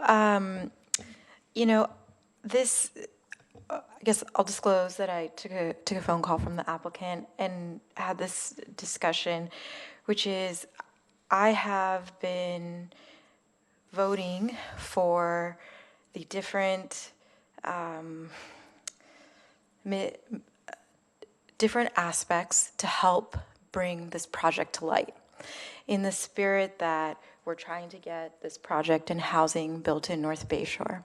And I have voted for the exemption to park fees. I voted for this when it came forward. This is the 4th time that this project has come forward after the last time being told, you won't see me again, we're gonna get going. So, I think that there's I say all that to put it out there, that I really tried to honor the spirit of this project and the vision of building in North Bayshore and transforming that into a community. But I will say that I'm disappointed that we're here talking about it again. And I understand and I hear where my colleagues are in terms of really wanting to stress the residential component and wanting that assuredness, which I felt like we heard a couple weeks ago, but now we're hearing not. And so I think, we're just looking for some clarity to continue to move forward with the project. And so Councilmember Higgs asked the question. I think the timeline is promising in that, the phase 2 of the housing is supposed to be completed, but, I feel like we're still here discussing the financing. And it wasn't financially feasible with the park fee, so we took care of that. And now we're here talking about this. So if you could help maybe illuminate for council, should we again move forward and with this amendment, the progress that we can see on the project? First, I'd like to say I really like you guys, and I'm disappointed you don't want me back in front of you. I didn't plan to be here 4 times. I didn't plan here necessarily be 3 times. But I do want to, just for history's sake, when the motion to approve our project in October of last year was in front of you, it wasn't complete. You actually asked me if I would be patient for you to make amendments to the park fee and then bring that part of the project back. So that was all really part of the concept of the approvals in October of last year. The last one where we talked to the idea of allowing us to move forward was actually baked into 190. And it was that not necessarily come back to council, it was to propose our project directly to staff and to staff satisfaction. I can appreciate why staff wanted to bring that back to you. But I love you guys, I really do. And I just want to make sure that you appreciate that I didn't plan to be here 4 times as much as I like being here. We've been processing our building permit. We've gone through 3 sets of plan check comments. We've spent an exceptional amount of money to move the project forward so we can be ready to pull a permit based on the schedule that Mike has shown with you. I don't have any reluctance to move forward with that. We've just been having these little pieces along the way that needed to be cleaned up.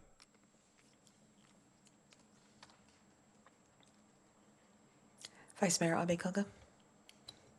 I just have a comment. So, as it's been mentioned many times already, this project has continued to come back to us. It was the park fees, then it was the school strategy, and now we're talking about housing. And projects come and go. I've seen many. I know we've all seen many. We've voted on many. And there's a point where maybe, a project's not meant to happen. It's not meant to happen. And that's okay, too. I just will contend that, we set the rules, if you want to call it that, in the precise plan. We've, set the conditions, and everybody knew the rules. And so it's very, it's challenging for me to then say, well, okay, let's change the rules. Because, I always also look at everything as a potential precedence for the future. And when we start down, it can become a slippery slope, and that's my concern.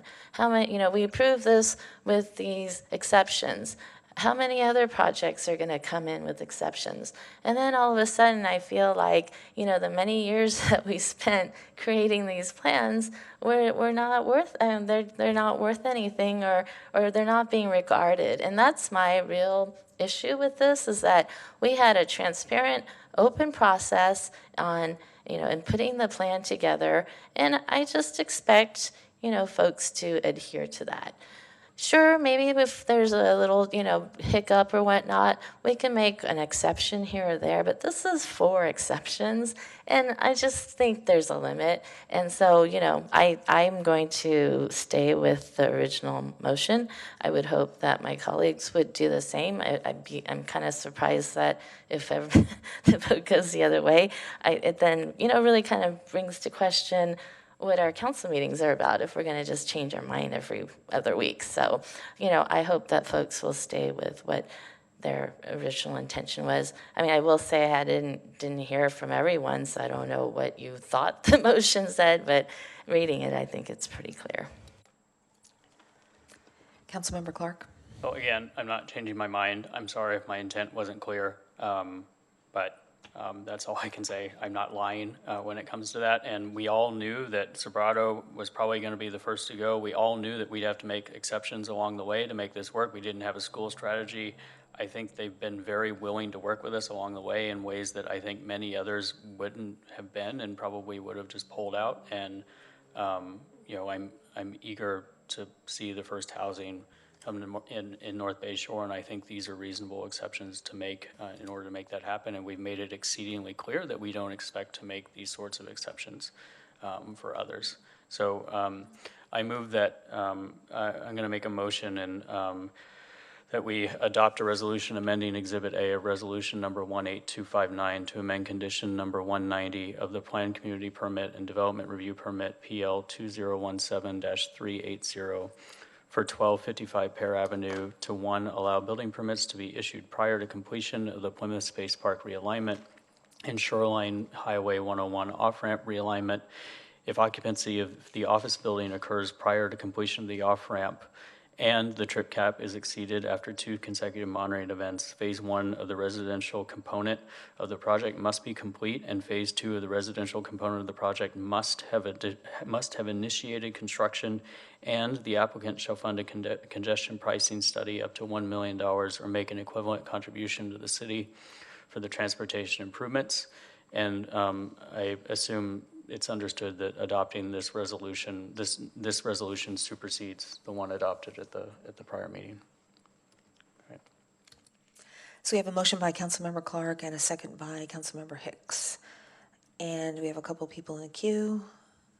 Councilmember Ramirez. Thank you, Mayor. Not to belabor the point, but just for whatever it's worth, my understanding of the original motion was what is reflected in the alternate language here. My understanding of the problem is it's sort of predicated on the trip cap being exceeded because of the timing of the interchange improvements. And if the interchange is complete prior, if the timing works out, the way we're describing here, then the trip cap issue goes away. So I'm comfortable with the motion on the table. Councilmember McAllister. Yeah, this has been a fun project for me because I've always seemed to be the odd man out on the approval of this project as it keeps going along. And I've always been on principle that certain things were inappropriate. I mean, I didn't think they were fair to the city. This is another motion that I still don't think is requiring a developer to rely on projects that are outside of their control. And I've been grained for 7 years to trust staff. And when the director of public works says, yes, I feel comfortable getting this done, I always look to his boss and say, confirmation, and he always says, whatever they say is true is true. So, but when he brings in Caltrain and VTA and alignment and purchasing right of way, I've seen that go sideways too often and too easy for a price to come up. I just recently were working with VTA and they sort of dug in their heels, and so that took a little bit longer. So this concerns me, and I'm surprised that the council does not bother them either that we are doing the particular deal. I was not one that was in favor of giving away or crediting parkland money, and I still feel confident in that one. This one, though, I am going to trust staff, and hopefully I don't have to come back and say I told you so. But I will support the motion, even though there are items in this thing that I don't feel are realistic. But if we need to get this housing going, then we need to get this housing going, because we're going to have another item come up immediately after this one where housing is going to be a big component of and an area of concern for me. So someone has to be the first one to build the housing, and so I will support the motion.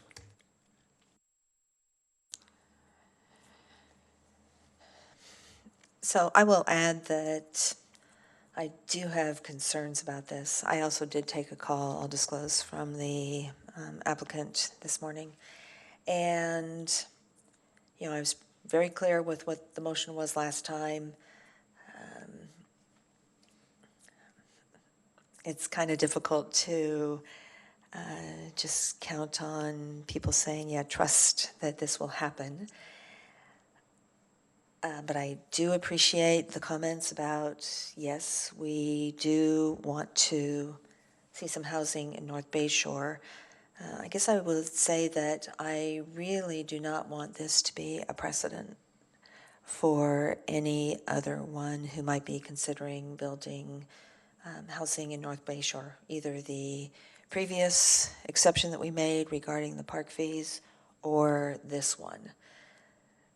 So I guess at this point, I'll say I'll cautiously, almost reluctantly support this, just because we want to get some housing going, but I really don't want to see this happen again. Councilmember Kamei. Great. Thank you, Mayor. I think that you summed up my sentiments exactly, which is why I want to publicly disclose it. And Mr. Steele, as much as you like seeing me in person, I'm sure you'd like to see me on TV from the comfort of your home much better than being here with all of us. So I do want to move forward with the intent, which is to get housing built in North Bay Shore, but I do agree with the mayor. This has been many exceptions, and I don't want this to be the precedent for North Bay Shore. I'd really like to see a clearer, less windy path forward, and hopefully won't have to be here again. Thanks. Any other discussion? We'll call the question.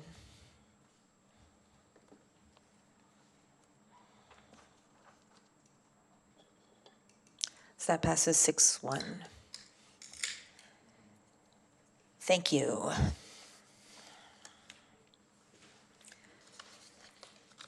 Okay, we will move on to item 9.1,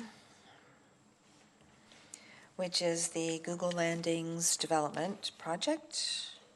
And since this is a study session, just to let folks know the order of things, we'll have a staff presentation, and then we'll take public comment, and then I'll bring it back to council for questions and direction. So we'll start with the staff presentation. All right, good evening, Vice Mayor, Mayor, and Council. Tonight we're talking about Google Landings. Right here you can see it just given its context in the North Bay Shore Precise Plan in the general character area. It's 2 sites, including an office project here, as well as an off-site garage connected by a greenway connection. The office site itself is about 800,000 square feet at 1 FAR and 5 levels over 1 level of parking. The garage is about 520,000 square feet with 10,000 square feet of retail and is 4 levels and has a max capacity of 2,055 spaces. The project also includes improvements to Permanente Creek, including naturalizing it, as well as a greenway extension and connection connecting the 2 sites.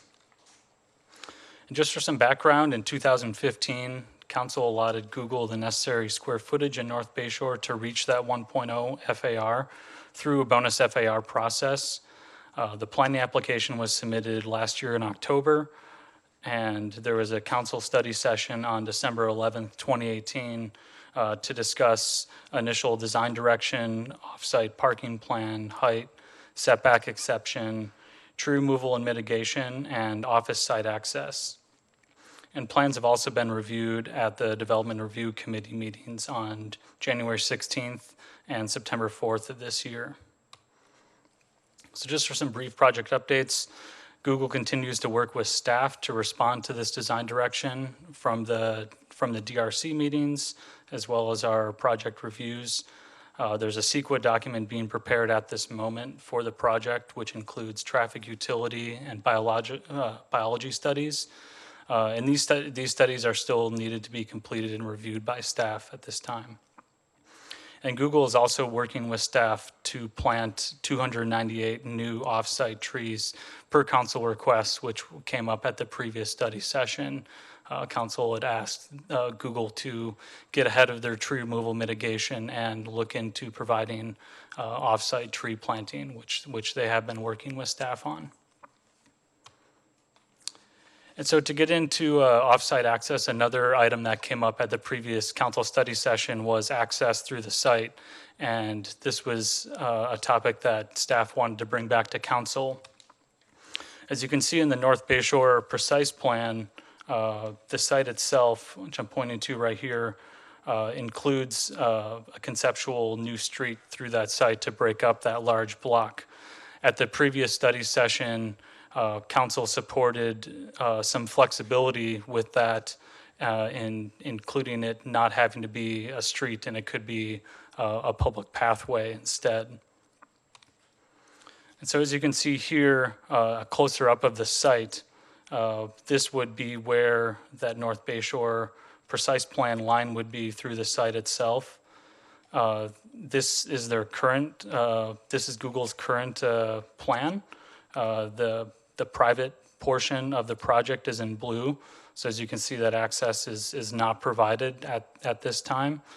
Now they have a current proposal on your far right where they are providing some access through the site, but in a different way than the Precise Plan calls for. This would be a public pathways through the site.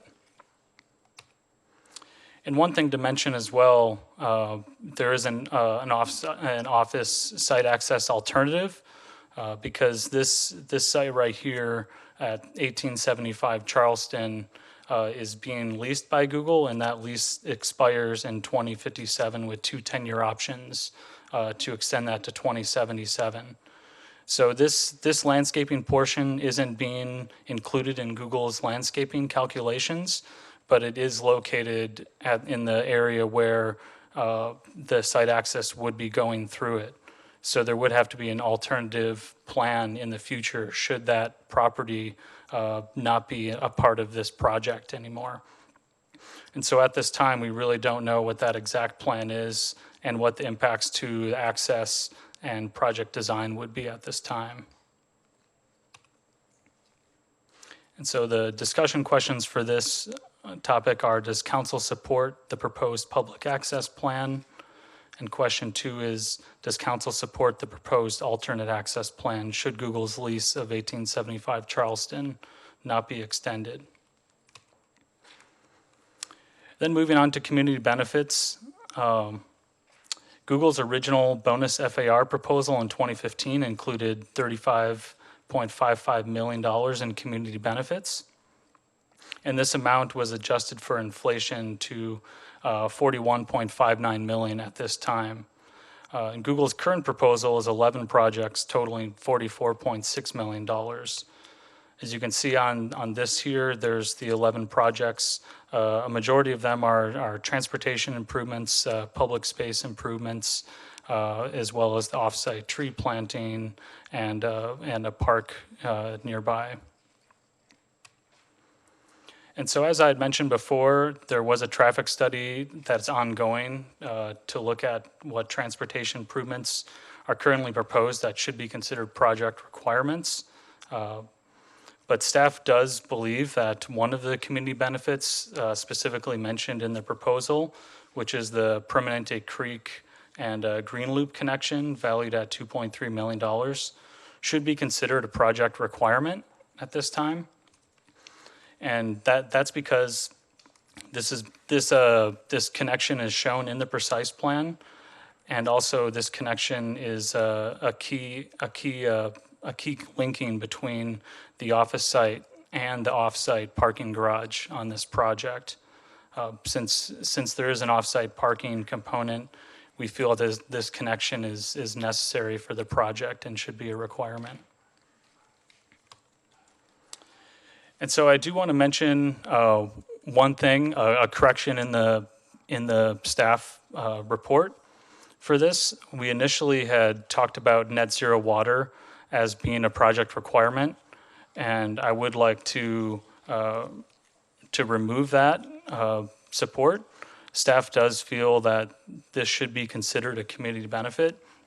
And just to go back on that a little bit, in order to receive that FAR bonus in 2015, Google was required to provide a few different levels of community benefits to achieve multiple tiers of this bonus FAR.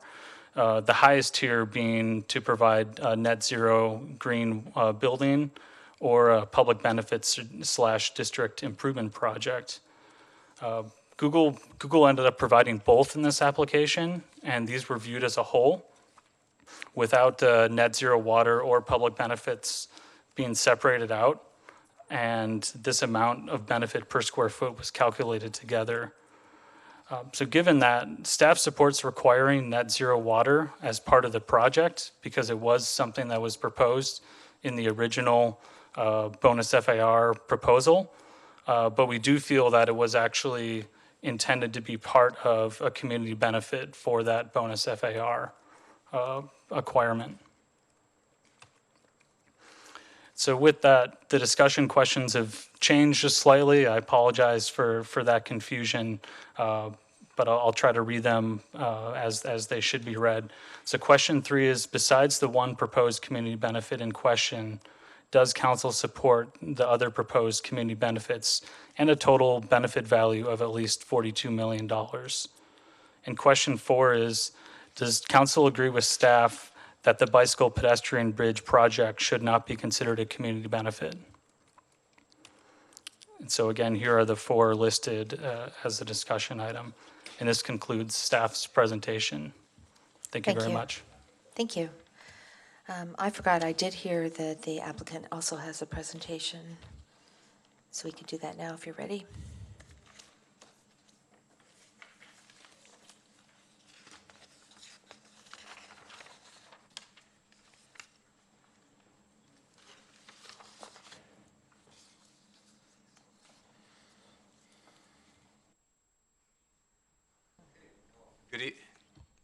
Good evening, Mayor, Council, and staff, and thank you for having us back. My name is Drew Wenzel. I'm Google's development executive leading the Landings and Huff project.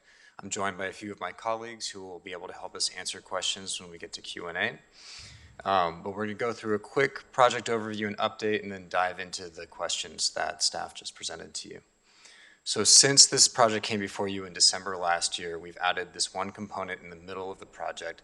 We're able to acquire 900 Alta, and that allowed us to add that portion of the green loop between making the connection between Landings and Huff complete.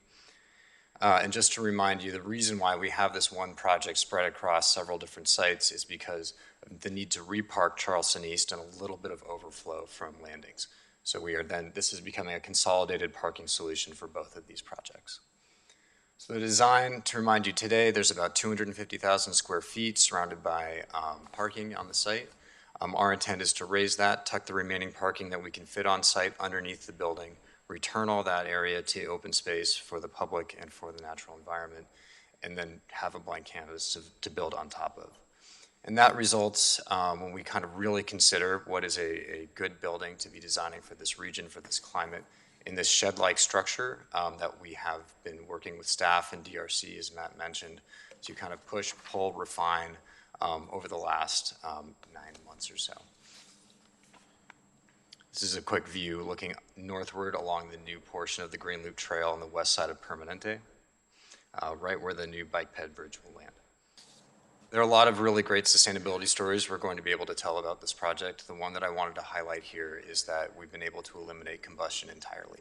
This is going to be a 100% electric building that is going to help us all achieve the city's goals in reducing greenhouse gas emissions.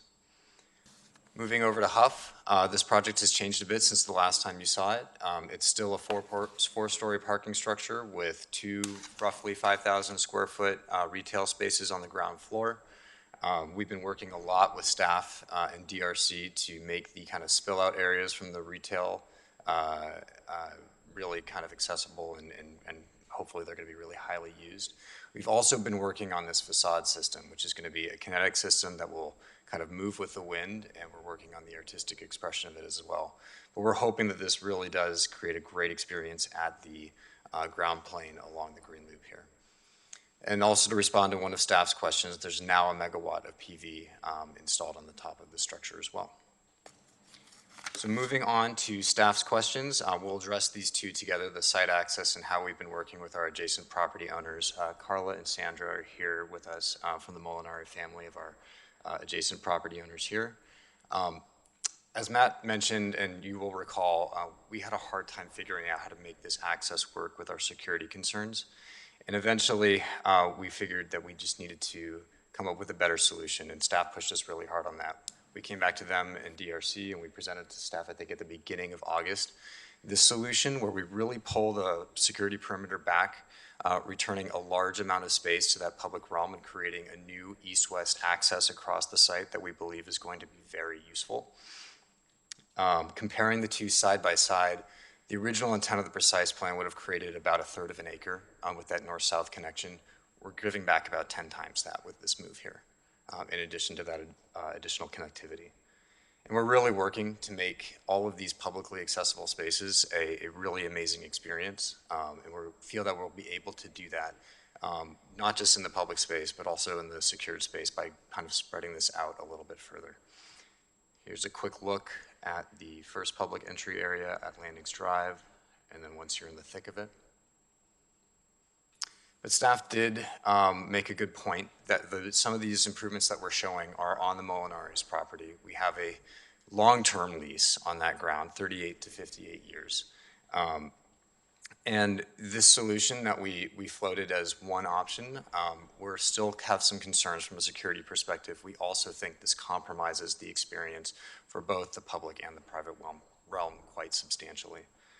So we think we do have a solution. We have a deal on the table with the Molinari's right now to rent this 1 acre parcel right next door, align the business terms and the end dates of these leases, which will give us the opportunity to do a land swap with them, squaring up their parcel, making it a lot more useful for them in the future, and also giving us this sort of hockey stick shaped piece of land here, which gives us a lot more room on the south side of the site to be able to, if this situation occurs in the future, move that east-west connection a little bit further south without great compromise to either the public realm or the secured space.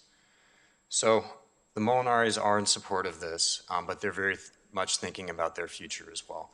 So if we're able to create condition language that protects their right and ability to remove that landscaping in the future, if that happens, and burdens Google to replace it elsewhere and move that path, we hope that that is, if an unconventional ask, still a reasonable one. for something that we could get a lot of benefit out of for a long time.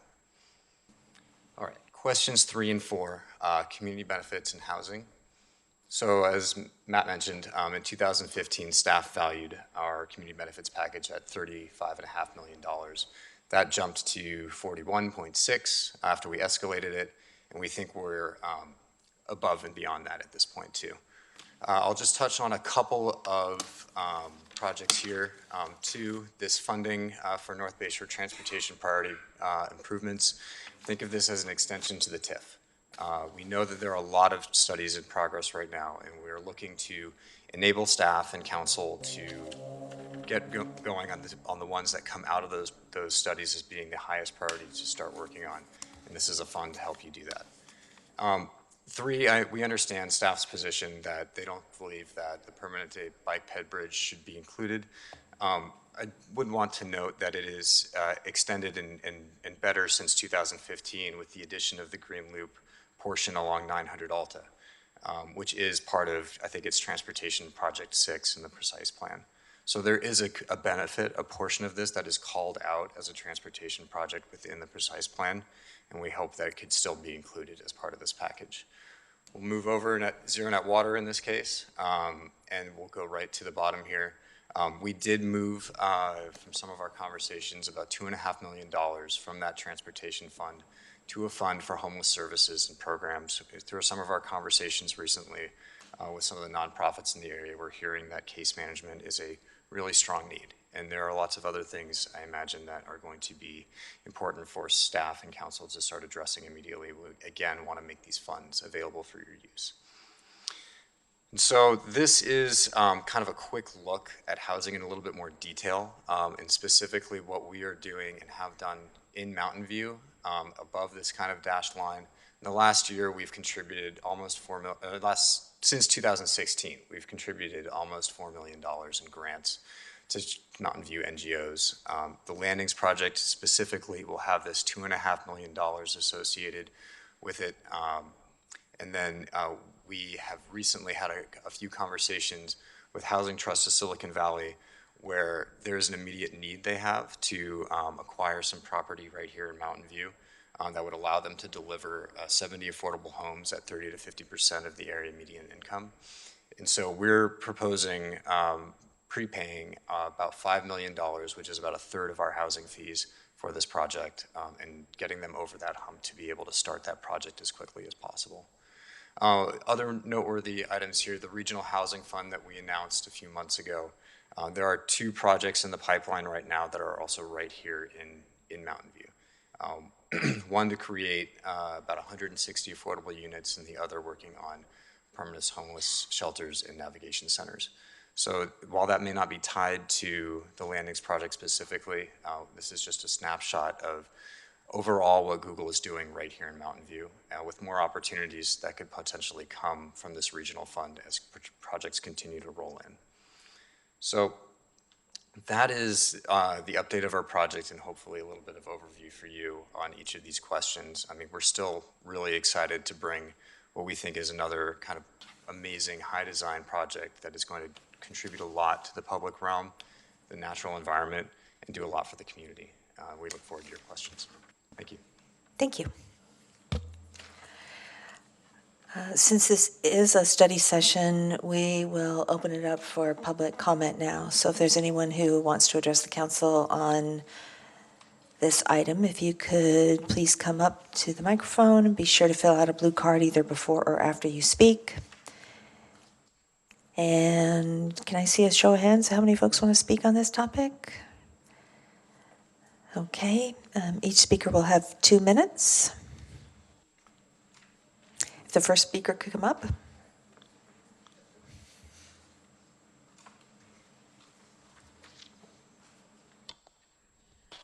Santiago Villa was very reluctant to even start any, approve any Google projects for a really long time.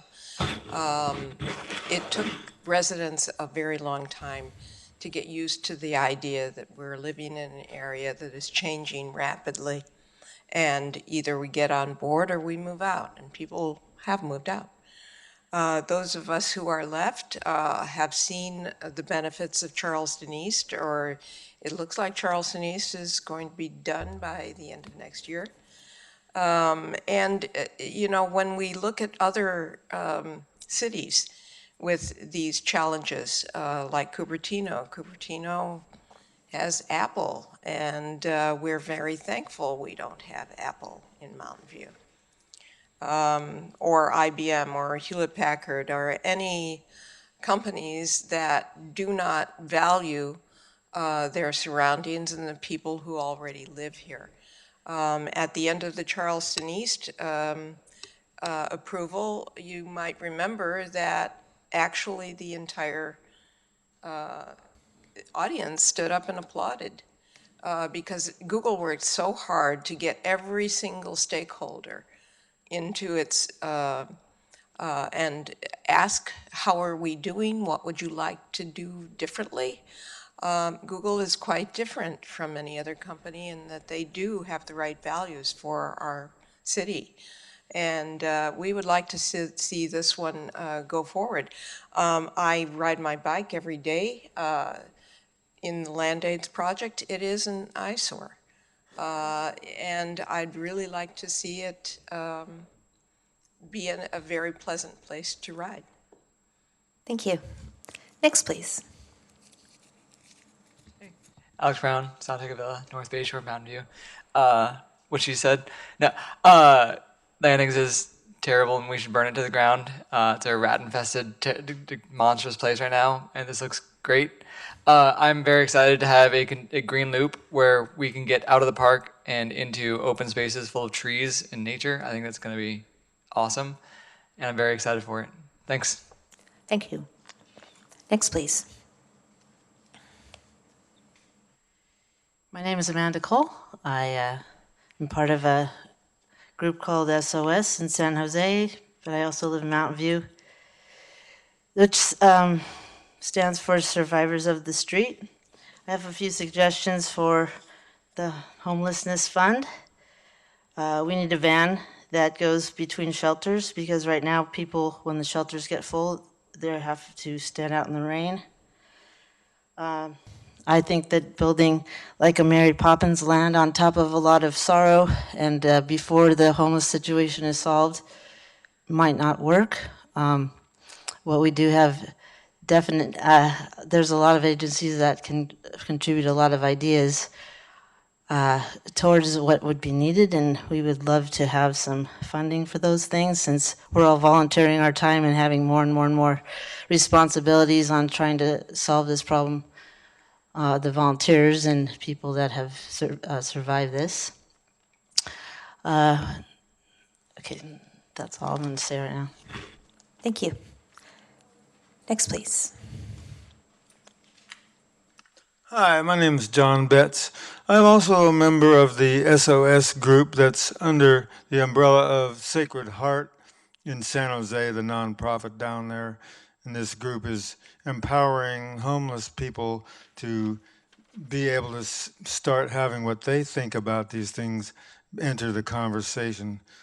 So seeing all these plans you have here, I'm not sure if such elaborate considerations for mind-blowing visual effects on the buildings and landscapes is as important as put more money into actually like building housing and shelters for the lowest income people and the some with income, some don't even have income, of the lowest badly affected disenfranchised people in the homeless community. We could do a whole lot more if you were paid a lot less attention to all these fancy aesthetic things that seem kind of like frosting on a non-existent cake, in my opinion. Thank you. Thank you. Next, please. Good evening, Serge Bont, Mountain View resident. So first I wanted to commend the new access plan. I think it opens the blocks, better, and I think it's more in line with the vision for North Bay Shore. I also had some comments on the community benefits. So I agree with staff recommendations that bike pedestrian bridge from the parking to the office is pretty much a project requirement. I mean, how else would you go from your parking to the office, right? And then I'm also questioning some of the community benefits, such as the signage and the tree irrigations. If you look at those, I mean, those are pretty much in North Bayshore, and I feel that some of it should be covered already by the special tax district that we have. As you know, there is a special tax district, and the property taxes kind of stay within North Bayshore, don't go fully to the schools, don't go to the rest of the city. And it's really what, better signage, better trees, better irrigation is really what the business district or the tax district should be covering. Finally, I appreciate all the work for all the commitments towards, helping the homeless and so on. There is one more thing that Google may want to consider, is to provide some parking for a safe parking lot. Throughout all these constructions, I'm sure there will be some time where some land is available for staging and so on. So I'm sure, there should be some possibilities to have 1 or 2 parking lots for helping people right now. Thank you. Thank you. Next, please.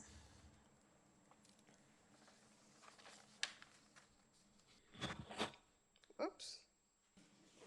I think I dropped. Sorry. Good evening, Mayor Matichak and council members. My name is Geeta Dev. I am here representing the Sierra Club Loma Prieta chapter. I want to say, first of all, that there are many things about the Landings project that the Sierra Club really likes. It's a very important bicycle connection to North Bayshore, which is an alternative transportation mode. And what is being planned around Permanente Creek is quite awesome. I think that's wonderful. I'm somewhat concerned about not being able to get through this extremely long building if we start hardening all our schools, and then we start hardening all our churches, and then our synagogues, and now we're starting to harden all our office buildings. I'm not sure if that's the direction that communities should be going in response to terrorist threats. That's just one comment. What I really wanted to bring up was the very large Huff parking garages. Transportation is something that Sierra Club's extremely concerned about, has been from the very beginning in North Bayshore. That's another 2,000 cars coming through those gateways, which are already quite impacted. And we haven't really seen an overview plan of how we're supposed to get more cars in here. I realize that 1,200 of them are supposed to be ones that are already here. However, with Landings and the parking requirements that the city is requiring of Google, I wonder whether we have any plan for how all these cars are supposed to come in here. I thought we were going to try to make this more of a pedestrian-oriented, bicycle-oriented place. Thank you. Thank you. Ms. Dev, before you leave, Ms. Dev, Geeta. Councilmember McAllister has a question for you. Yeah, could you further explain when you were the hardening of buildings? I didn't quite get that concept. Oh, that's a term that's in the press these days of like not being able to get into school complexes, putting fences around schools, making sure that no one can enter a school. Same thing, because of shootings. So security. Security, Okay. yeah. Now that, if you're going to start securing all our office buildings, all our community buildings, where are we going to stop? Okay, thank you. Thank you. Is there anyone else who wishes to address the council on this item? Okay, seeing none, we'll close the public input portion and bring it back to council for any of the questions you might have. And then we can dive into the questions that staff asked. Councilmember Ramirez. Thank you, Mayor. Just questions for now. So first, I'm not sure I understood staff's concern with the proposed design for public access. So can you help me understand why staff is recommending this alternative from the get-go rather than allowing the flexibility in the event the lease issue necessitates a change in the public access? Yeah, so since we don't have an exact plan in front of us as to how this access would work, this alternative access, we don't exactly know what that condition is going to look like for public walking through the site, whether there's going to be a wall right against it, because right now it's currently lower than where the building is and would be up against the parking lot podium. So we don't know what that condition looks like. We also don't know how those changes might also affect the project itself and its design of the site. So for those reasons, we would feel that going with that alternative to begin with would prevent those unknowns from taking place. Got it. Thank you. That's helpful. And then for the proposed 2.5 million in funding for homelessness services and programs, I asked a question about this in the written questions kind of more generally, but we don't need to decide tonight how to allocate that funding. We can keep it separately as a reserve and then figure out how to disperse that funding later as appropriate. Correct. Okay, great. Thank you for the clarification. And then for the transportation improvements, if you wouldn't mind. So I have sort of, I feel like there are 3 different buckets here, and I just want to make sure I understand these buckets, and then if staff has a figure, the aggregate value of these improvements. So there are the project-specific mitigations, like the bridge that staff is recommending as a project-specific mitigation. And then there's the TIF for district-wide mitigations identified in the precise plan EIR, a separate set of projects. And then there's the community benefit proposal, which would fund projects that are not included in the project-specific mitigations or the district-wide mitigations identified in the precise plan. Is that a fair summary? Correct. And then what's the aggregate value of all of those improvements, if we have that available, or something close to that?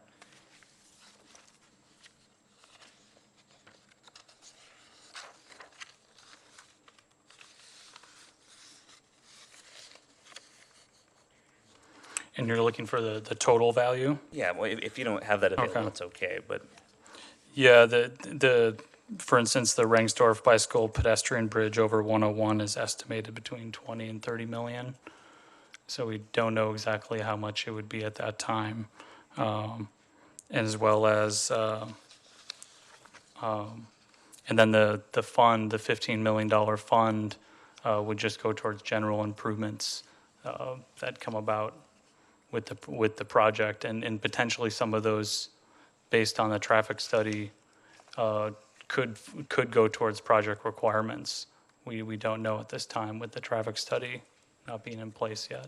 just to clarify that last point, so if some, I'm not sure I understood, so my understanding of the community benefit proposal for transportation is that that's a discretionary pot, that we can use that funding for any council-identified transportation priorities. Is that fair? Correct. Okay, so we don't have to identify a particular project right now. Correct. And then there are the project-specific mitigations, and then the district-wide mitigations that will be paid for using the TIF. Okay, sorry, I'm just making sure I've got each of these understood. What are, if you have this figure available, what are the parking requirements for each of the project, and is the total number of spaces proposed in the parking garage, is that reflective of a significantly reduced or even modestly reduced parking requirement that the office space would otherwise be required to provide?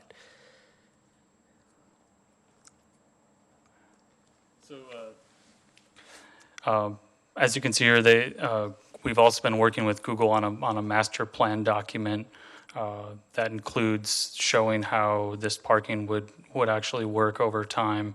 And so you can see the dispersion of the parking spaces. The parking spaces themselves were generated by the North Bay Shore precise plan guidance in terms of what those spaces were, along with the amount of spaces required per the Charleston East entitlement, which was 1,200 spaces. Those 1,200 cars are currently parked at the Shoreline Amphitheater surface lots through an agreement with the city, and those spaces are set to sunset at 2025, I believe.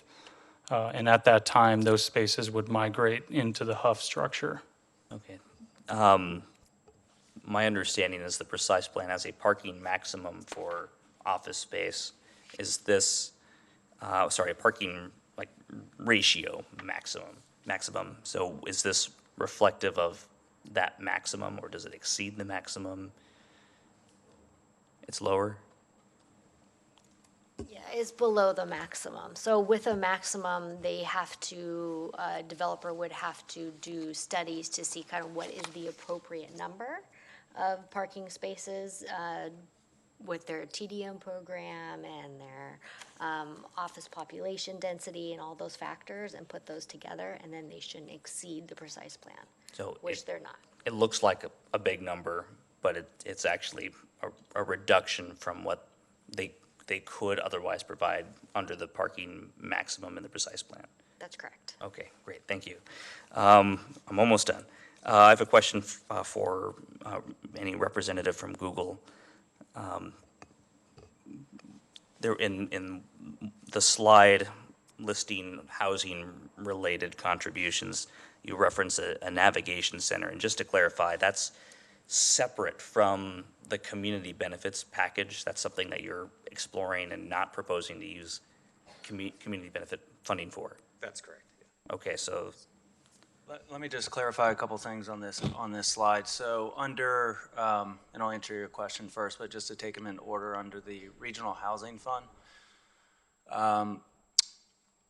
that actually says the Housing Trust of Silicon Valley applied for 2 Mountain View projects. We actually received requests for funding through the $250 million investment fund, affordable housing investment from 2 affordable housing developers in Mountain View. So that's incorrect as stated on this slide. Separately, we are proposing, as Drew stated, pre-funding commitment of $5 million out of our housing impact fees.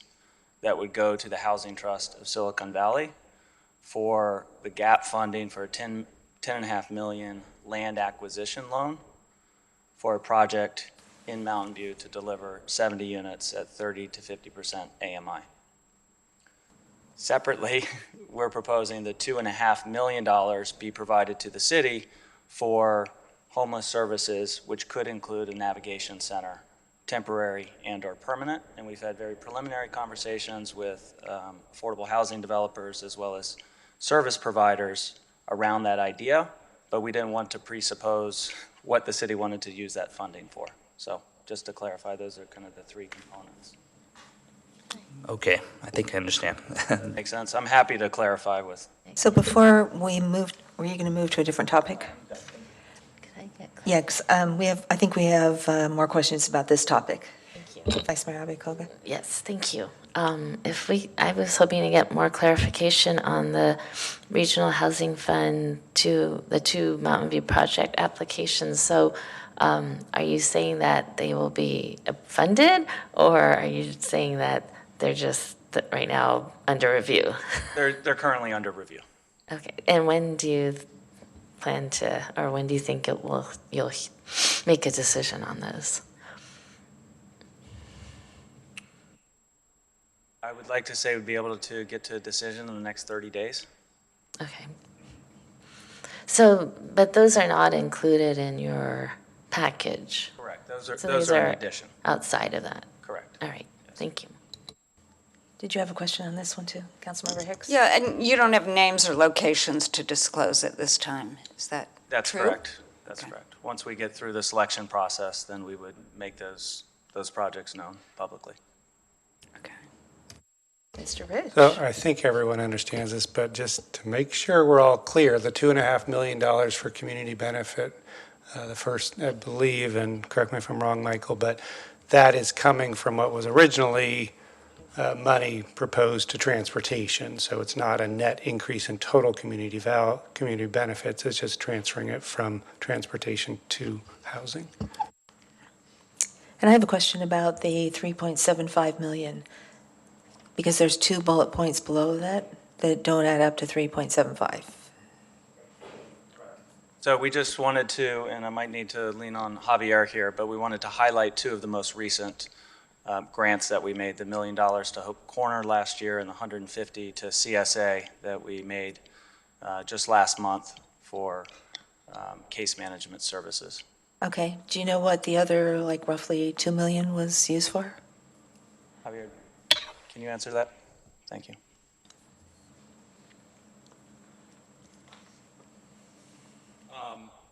We could certainly circle back with a more detailed list, but another one that comes to mind is Project We Hoped.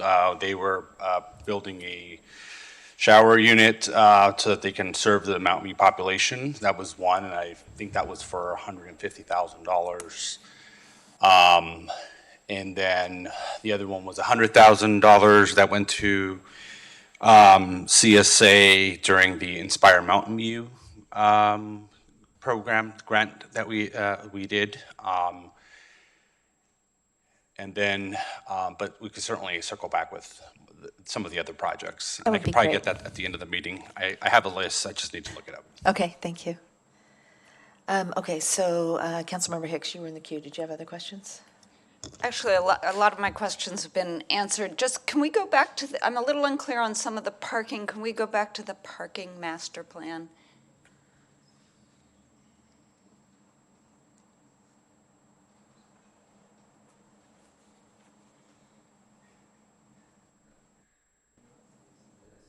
That's what you're looking for, Councilman? No, it was up very recently. It was a staff slide. Okay. This one? Okay. Yes. I'm just unclear on what the low and high of the structures. So for instance, under the Huff structure, there's a low of 855 stalls and a high of 1,310. What's the low and high?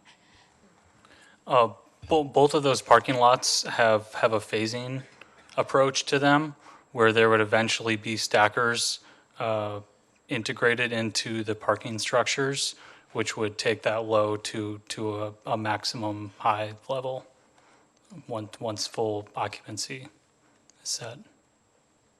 Thank you. And then in addition to that, so we have surface parking that is being restructured. And what are, for the current amount of parking, the low amount of parking, and the high amount of parking, do you know what each of those are? See if I can, so it's really tied to if and when the lease at the amphitheater lot expires. So when that expires, that's when we will, at the end of 2025, that's when we'd need to move those cars from the lot just north of Charleston East here to Huff. And that is why these ranges are here. So maybe I'm not completely understanding your question though. Well, I'm wondering the current number of parking spaces, and then they're rearranged, what the different numbers at the 3 different phases, because they're moving. Am I not being clear? Huff there's nothing on Huff right now. It's just Right. it's a gravel lot at this point, Right. and we use it for a number of different storage teams. And then there's about 950 spaces at landings right now that surrounds the existing buildings. So that about 1150 will be tucked underneath the building at landings. And then what isn't really a structured surface parking lot at this point will become all structured parking at Huff. So it goes from 950 now, is that what, to the next phase? 1150. 1150 to a lot more in 2020. 50 is the max. At 1145 is the max at landings. And like Matt said, we may not put all those stackers in at once. It'll depend on how we balance kind of the parking load across both sites, as well as get more efficient with how we're operating that as we go. Okay. And then I just wanted to know a little more about the shed structure. You said it was appropriate for the location and climate, a little more detail on that. If we could. So we started with a basic building block, and actually we have a couple members of our design team here as well. But this basic building block is a northward oriented building that shades itself. It's going to protect against the solar heat gain from the south while allowing good daylight and views across northeast and west. That southward orientation also allows for what I had on the sustainability slide, the entire roof being a architecturally integrated and high efficiency photovoltaic panel system that provides about 28% of the building's total energy needs. So that orientation and how we started with that right building block really determined a lot of the performance of the building and the comfort and experience within the building. So that's kind of the highest level of it. And if we have Francis Eng from Heatherwick Studio, if you have some more design-related questions, I would rather him answer those. No, thank you. I think that's enough. Thanks. Vice Mayor Abikoga. Thank you. So before you sit down, I had one question about the parking garage. You mentioned, when I met with you, you mentioned that it will be built in a way that it could potentially be converted down the road into officer housing. And if it were to be housing, do you have an estimate of how many units you could build in that structure? We have not done a study on that yet. We can. But you're right. The precise plan does ask very qualitatively, like, how can we reuse structures as we go forward? So we've given a lot of thought to that here, from floor-to-floor heights to loading, structural loading of the building itself. So we can take a look at that and get back to you. Okay, great. Thank you. And then my other question is for staff. Actually, my first question is for Director Fuller, if you don't mind. It was part of one of my questions in the council questions, the list of priority transportation improvements.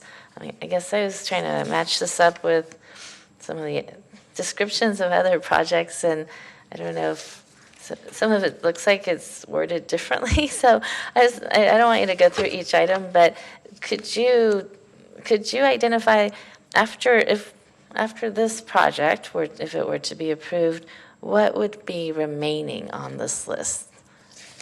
You mean of the priority transportation improvements? Yes. Just off the top of my head, so I'm probably going to miss a couple. No problem. We do have two-way cycle tracks on Shoreline Boulevard. Okay. From we're building them from the realigned Plymouth Space Park south, and then from there north, the only ones that will have been constructed are on the Charleston East frontage.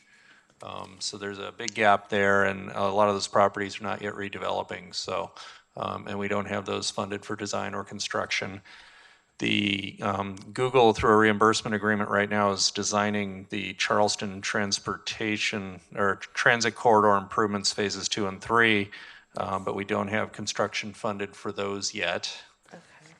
They're interested in talking to us about building those under a reimbursement agreement. We don't have those funded through the capital improvement program yet.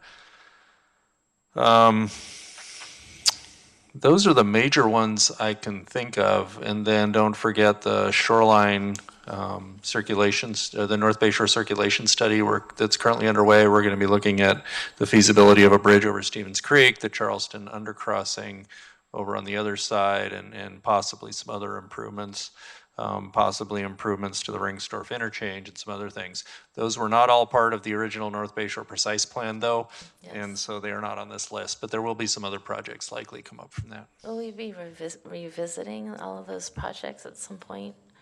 Or are they The ones that are looking at through the North Bay Shore Circulation Study? the under Charleston undercrossing? Oh, yes.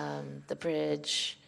Okay. Yeah, we're in early feasibility work on that. I'm sure we'll be before you at least a couple of times with that study. Okay, great. Great, thank you. And then my last question is for staff again.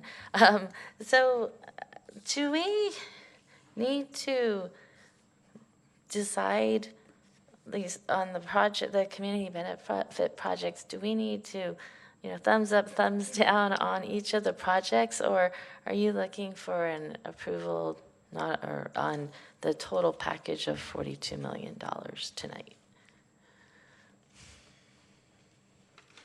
In light of the possibility of some of them becoming requirements versus community benefits, it looks like there's some to be determined. The moving of money from the transportation pot to the housing pot, like, I don't know if $2.5 million is the right number right now, but yeah, so do we need to decide that, or can we just say, oh, yes or no, thumbs up or down on the 42 million? You could do either.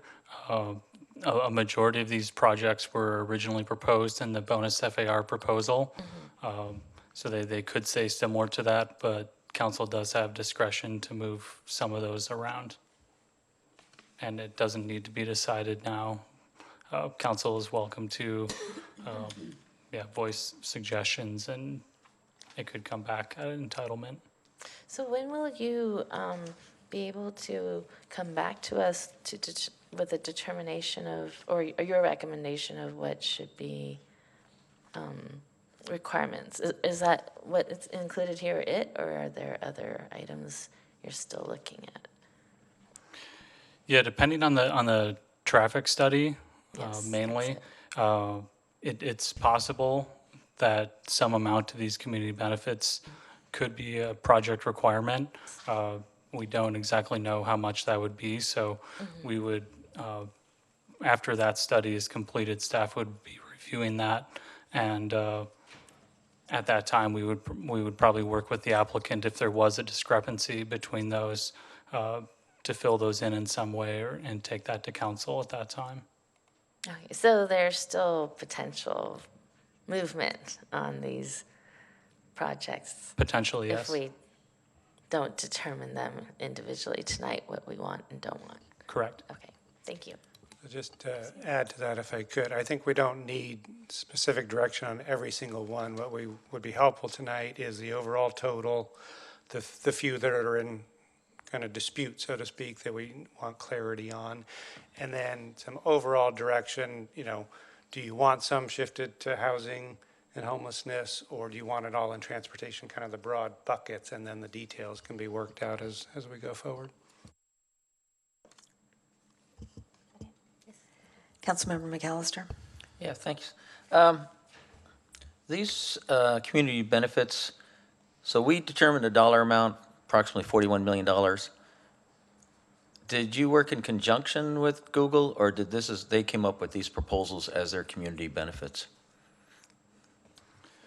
The original bonus FAR community benefits proposal that Google submitted to the city in 2015, staff reviewed that proposal, which was originally at $52 million, and determined that $35 million of that could be considered a community benefit, and that was the number that was put forward. So there was some amount of reviewing of the numbers and determining what would be a requirement versus a community benefit. But beyond that, I'm not sure if there's more further research into those exact numbers. So when you reviewed these community benefits, did you look at the population that was served to help determine that this was part of the project versus a community benefit? So in determining whether or not something is a community benefit versus a project requirement, we would look at, would this item be required as part of the project, just pretending there was no community benefits offered. For instance, like the bridge over the creek, we see as that's necessary, a necessary access point to get from the garage to the project itself. So that would be required anyways. So we feel it wouldn't fall into the community benefit bucket. Okay. Well, what about where we were looking at public open space, accessible open space on some residential units? There was that, one of the first questions they're asking us is the proposed public access plan. Will that, will that benefit the majority of Google employees versus the public? And then the follow-up question is, they have an existing greenway. Do we know how much the public uses, or is it pretty much exclusive, used basically by Google employees? So we have a lot of anecdotal information, but a lot of the public does use the greenway from what we know. Obviously, a lot of Google employees do as well, but it is open and accessible to everyone. So is there a time frame when that's used by the public versus, are they using it 24/7 since? I'm trying to get a sense because Google has so much land, controls the land there, how much really public goes there and what they do. So if is it like a 70-30 split or something like that, to help me to understand the community, if it's more of a benefit for their employees overall, and it's just a consequence that the public gets to use it. So that's what I'm trying to get an understanding on. Well, being that there's not a lot of residential up there yet, I would say that a majority of the people using it are during the day, during business hours. Would be Google employees? Yes. Okay. But to be clear, I think the public access is not, is there a community benefit value to that, or is that part of the project? Are they placing public benefit on that? Correct. The access through the office site is part of the project and not a community benefit. Okay, good, that helps. Do we have any idea, or maybe Mike could help us there, the number of employees that potentially could be employed by 2025?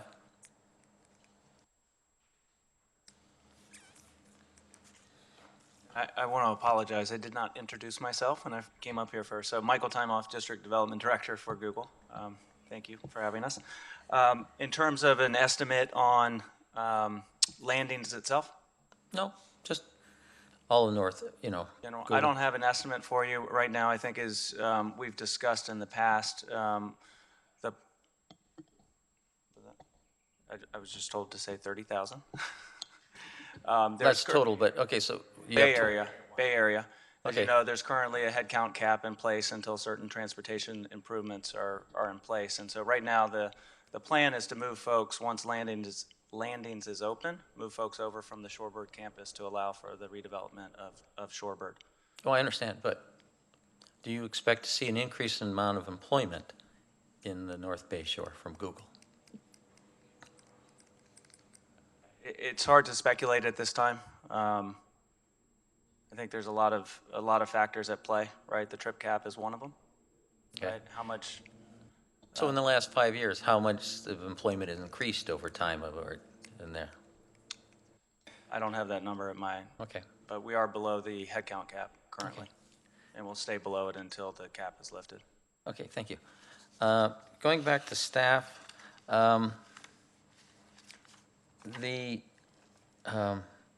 there was a question, I guess it was the Vice Mayor's question about that there was $28 million in proposed community benefits that could be considered project requirements and that you will be getting back to us to see how that filters out. And so therefore, out of the $41 million, there will be more, approximately some $20 million or $17 million for us to determine down the path if these projects are determined part of the project? Correct, that is a possibility. Okay. I asked a question about housing.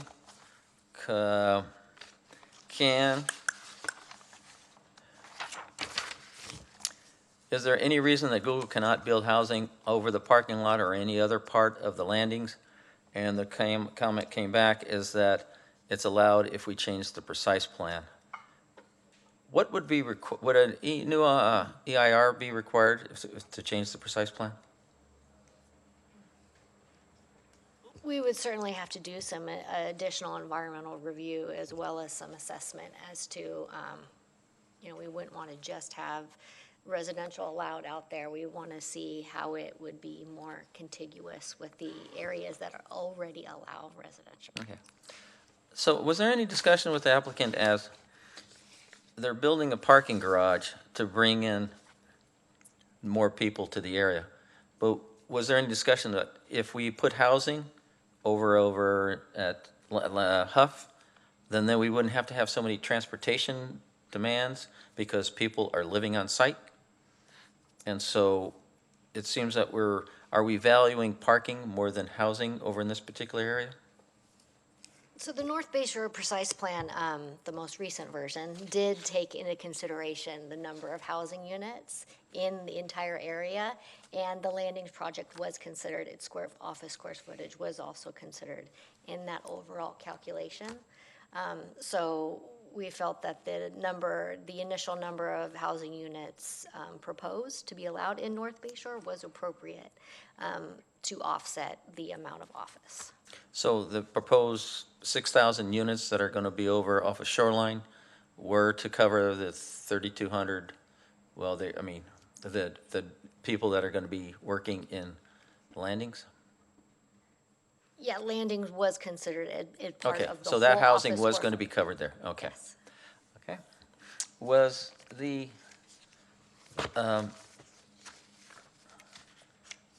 on the building design under lead, LEED, not lead, LEED, were there, and I noticed you took zero water off because that was considered part of the project.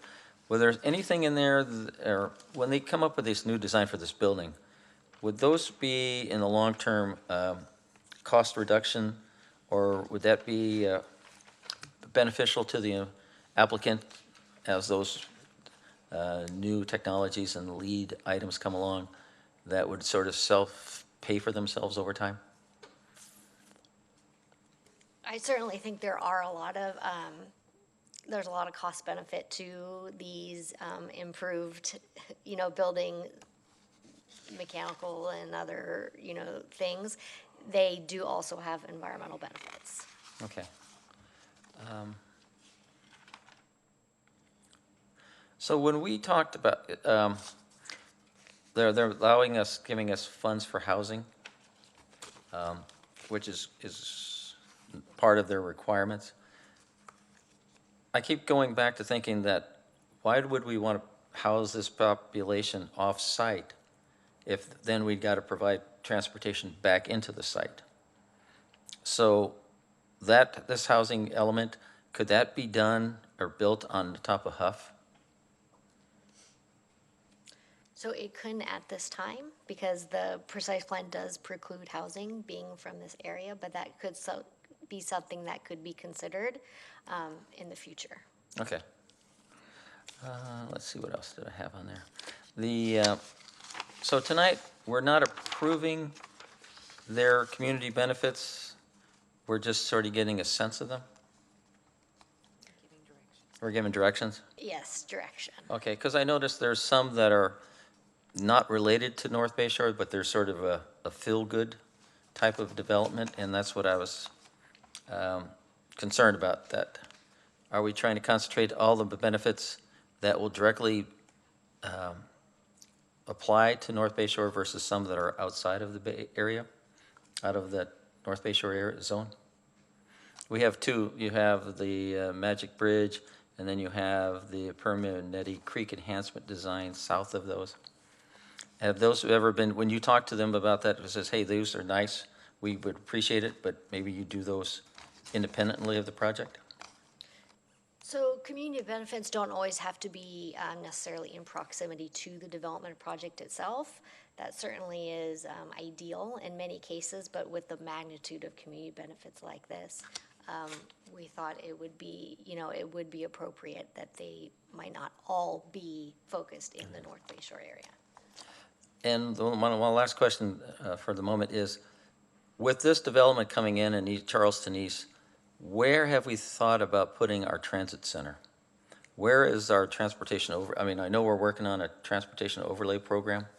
So how would the landings and Huff tie into Charleston East in a way of a major transit center or central transit center for this area?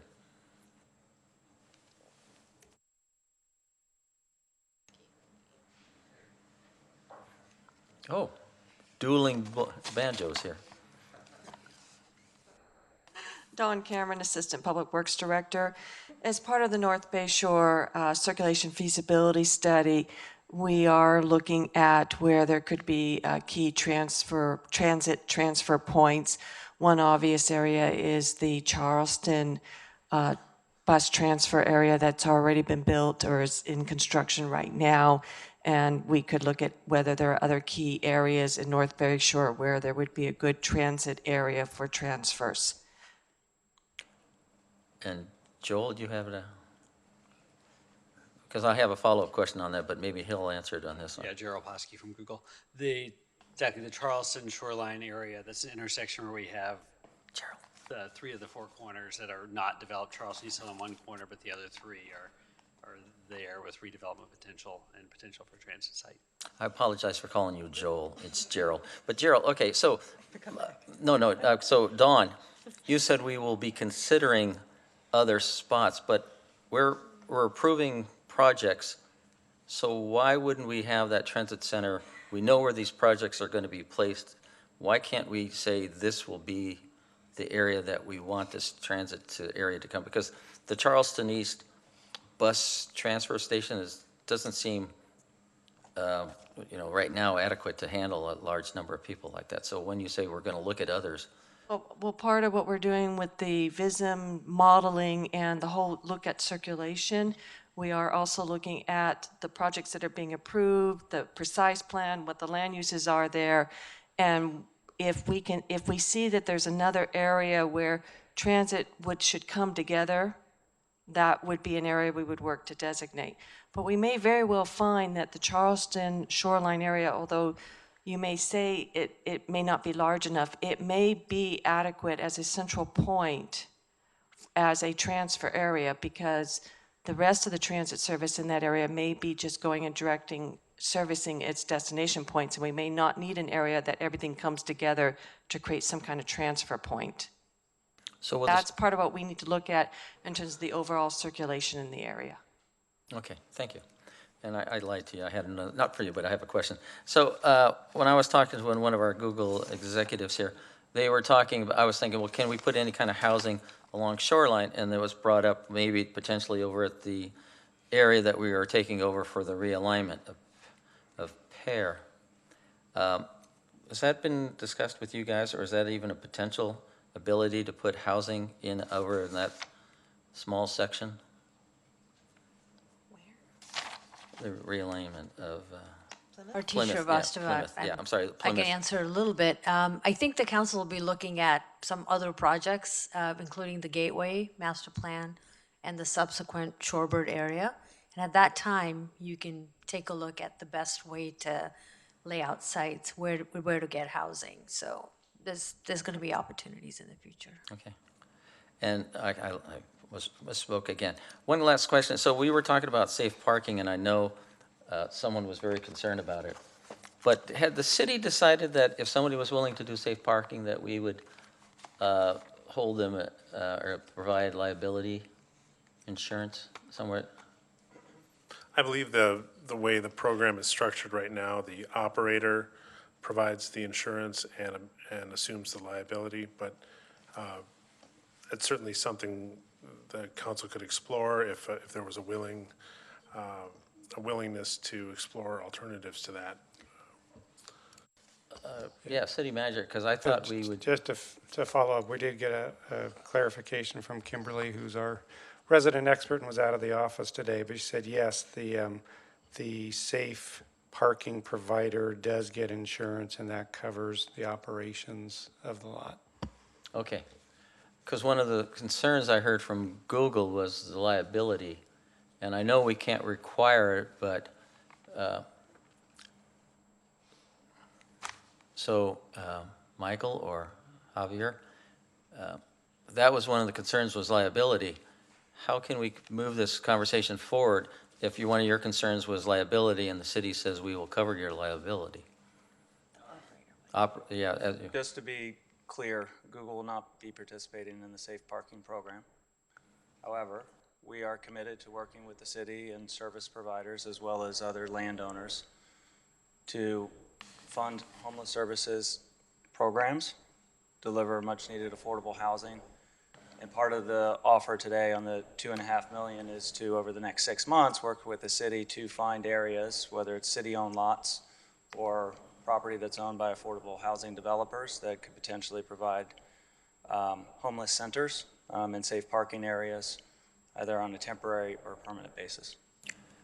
But you have a large area that's not going to be developed for 4 or 5 years at Shoreline Commons, and you say you're not, and Javier was going to get me some answers of hopefully we're down the path of why you're not willing to participate, and maybe we can address those issues and come to a working agreement. So I know you say you're working with other peoples with outside of your Google area, but land is a very tight commodity, and you guys know that very well, but so it is for the city of Mountain View. And I continually hear, well, we'll be glad to do anything outside of North Bay. I'm paraphrasing. I mean, you do a lot of great stuff, but you're doing it outside of that, and it impacts our community.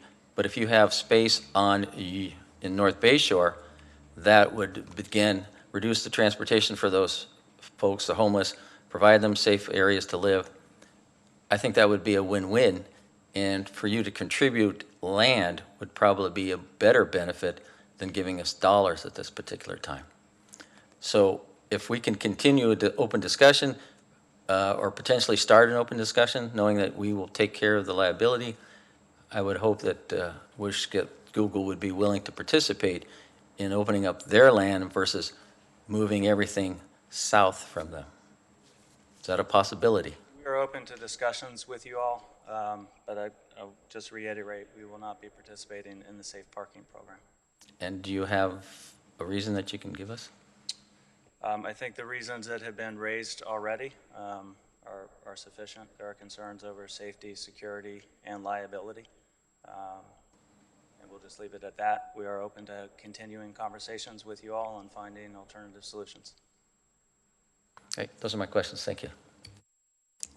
Councilmember Hicks. Okay, well, good questions. I'm glad they were asked.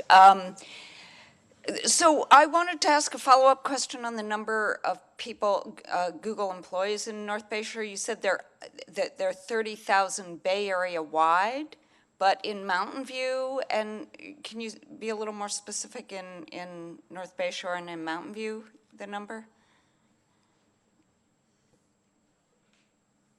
The exact numbers with me, but again, it's below the seated headcount cap that's in place, and it's around 24,000. Around 24. Okay, thank you. Okay, all of my questions have been asked. I appreciate you asking the ones about safe parking. I've certainly had those conversations with Google myself. So, where did our colleagues go? Are they coming back? I would like to move on to the questions, and I think we can just go through all 4 questions at once, and then if you have any other comments, provide them. I will keep track of what everyone's saying, and we will summarize at the end. So could you put up, okay, you put up the questions. So on question 4, the modification is we take out net zero water. Correct. Okay. Would anyone like to go first? And question 3 would just be the one proposed community benefit in question rather than the 2. Correct. Thank you. Yeah, go ahead. So, okay, so you, on number 4, you're saying you're taking out some other items. So would then also, question 3 can potentially take out some other items if the majority decided from the list that was provided? So in 3, you said, other than these benefits, other proposed benefits, or number 3, staff says take those not considered community benefits. So can we determine that any of these would be not community benefits? Yeah, you could request that a different community benefit be in place of that, or speak to. Well, since how we you may feel not whether- know what, but could we say these are not, and then come back later to say these are something that, once we have a dollar value, what is available to us? Yes. Thank you.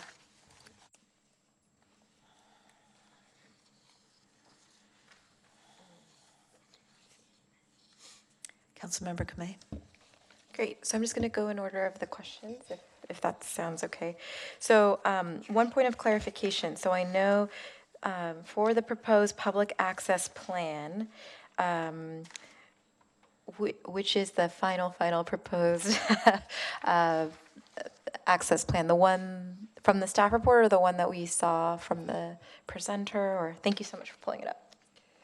So the last one, correct? Yes, the one on the far right is the current access proposal. Okay. So I'm okay with the proposed public access plan. I think one of my comments, and I gave this to the applicant, was with the bridge there, I would assume that an arrow would also go over the bridge to Huff. For question 2, so the proposed alternative access plan, so are we looking at this one? Correct. Right, okay. I'm fine with that. I think that, what's also of interest is the proposal that Google put forward with the alignment of the parcel that they're leasing off of. Interested to hear a little bit more about that.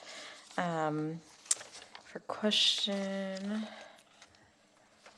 3. So before you go on to that, because I know I'm going to circle back on this, so for question 2, if you are okay with the proposed alternative, if they don't have the lease, would you want a condition in the approval?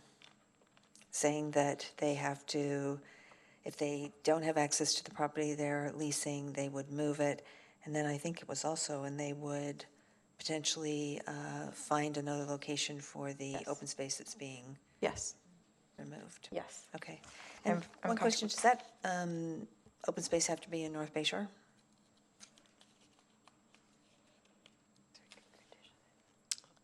Ideally, yes. Right. And Before we go too far down these questions, I'm sorry to interrupt. I just want to, I'm not clear, so I want to make sure others are on questions 1 and 2. In question 1, are we talking about the map on page 8 of the report, which does bisect, I believe, the 1875 property? And then, so that's the recommended one, because their staff was initially saying we would prefer kind of the more hugging one first. So I just want to be clear which one we're talking about. Oh, so I thought question 1 was, does the council support the one that the applicant proposed? Yeah, which is the one. Which goes through 1875. Right. Yeah, because I just want to make sure everyone is Right, clear on that. but I even think that the rendering that they put forward cuts a little bit more. Right? The most current one. Do you mind pulling that up for us? Thank you.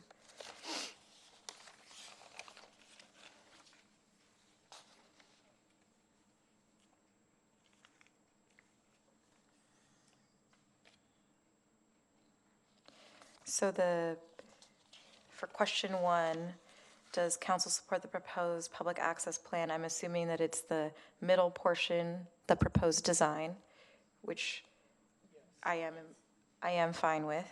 For question 2, I'm fine with your suggestion, Mayor, that we add the language in as a condition of approval for the open space. Can I move on to question 3? Are we? Are we good? Just checking. And I know some of the visuals have changed, so. Yes.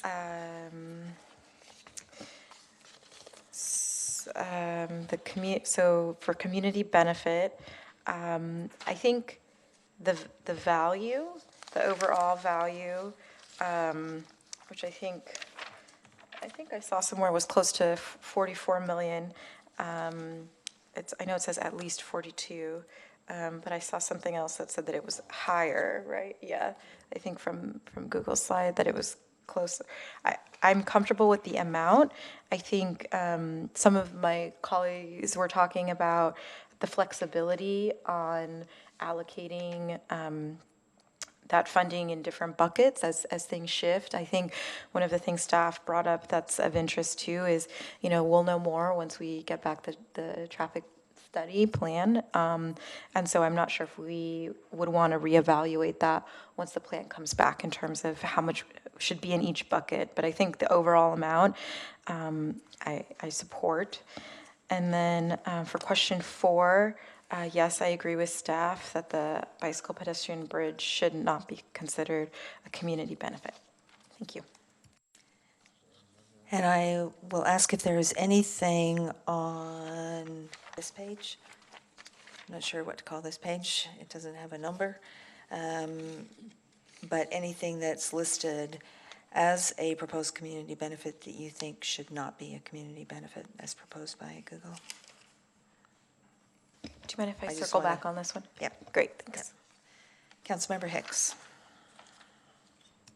So I'm going to answer fairly similarly. For question 1, does council support the proposed public site access plan? Yes, the one that was labeled in the middle, proposed design on the slide showing previously. Number 2, does council support the proposed alternate access plan, et cetera?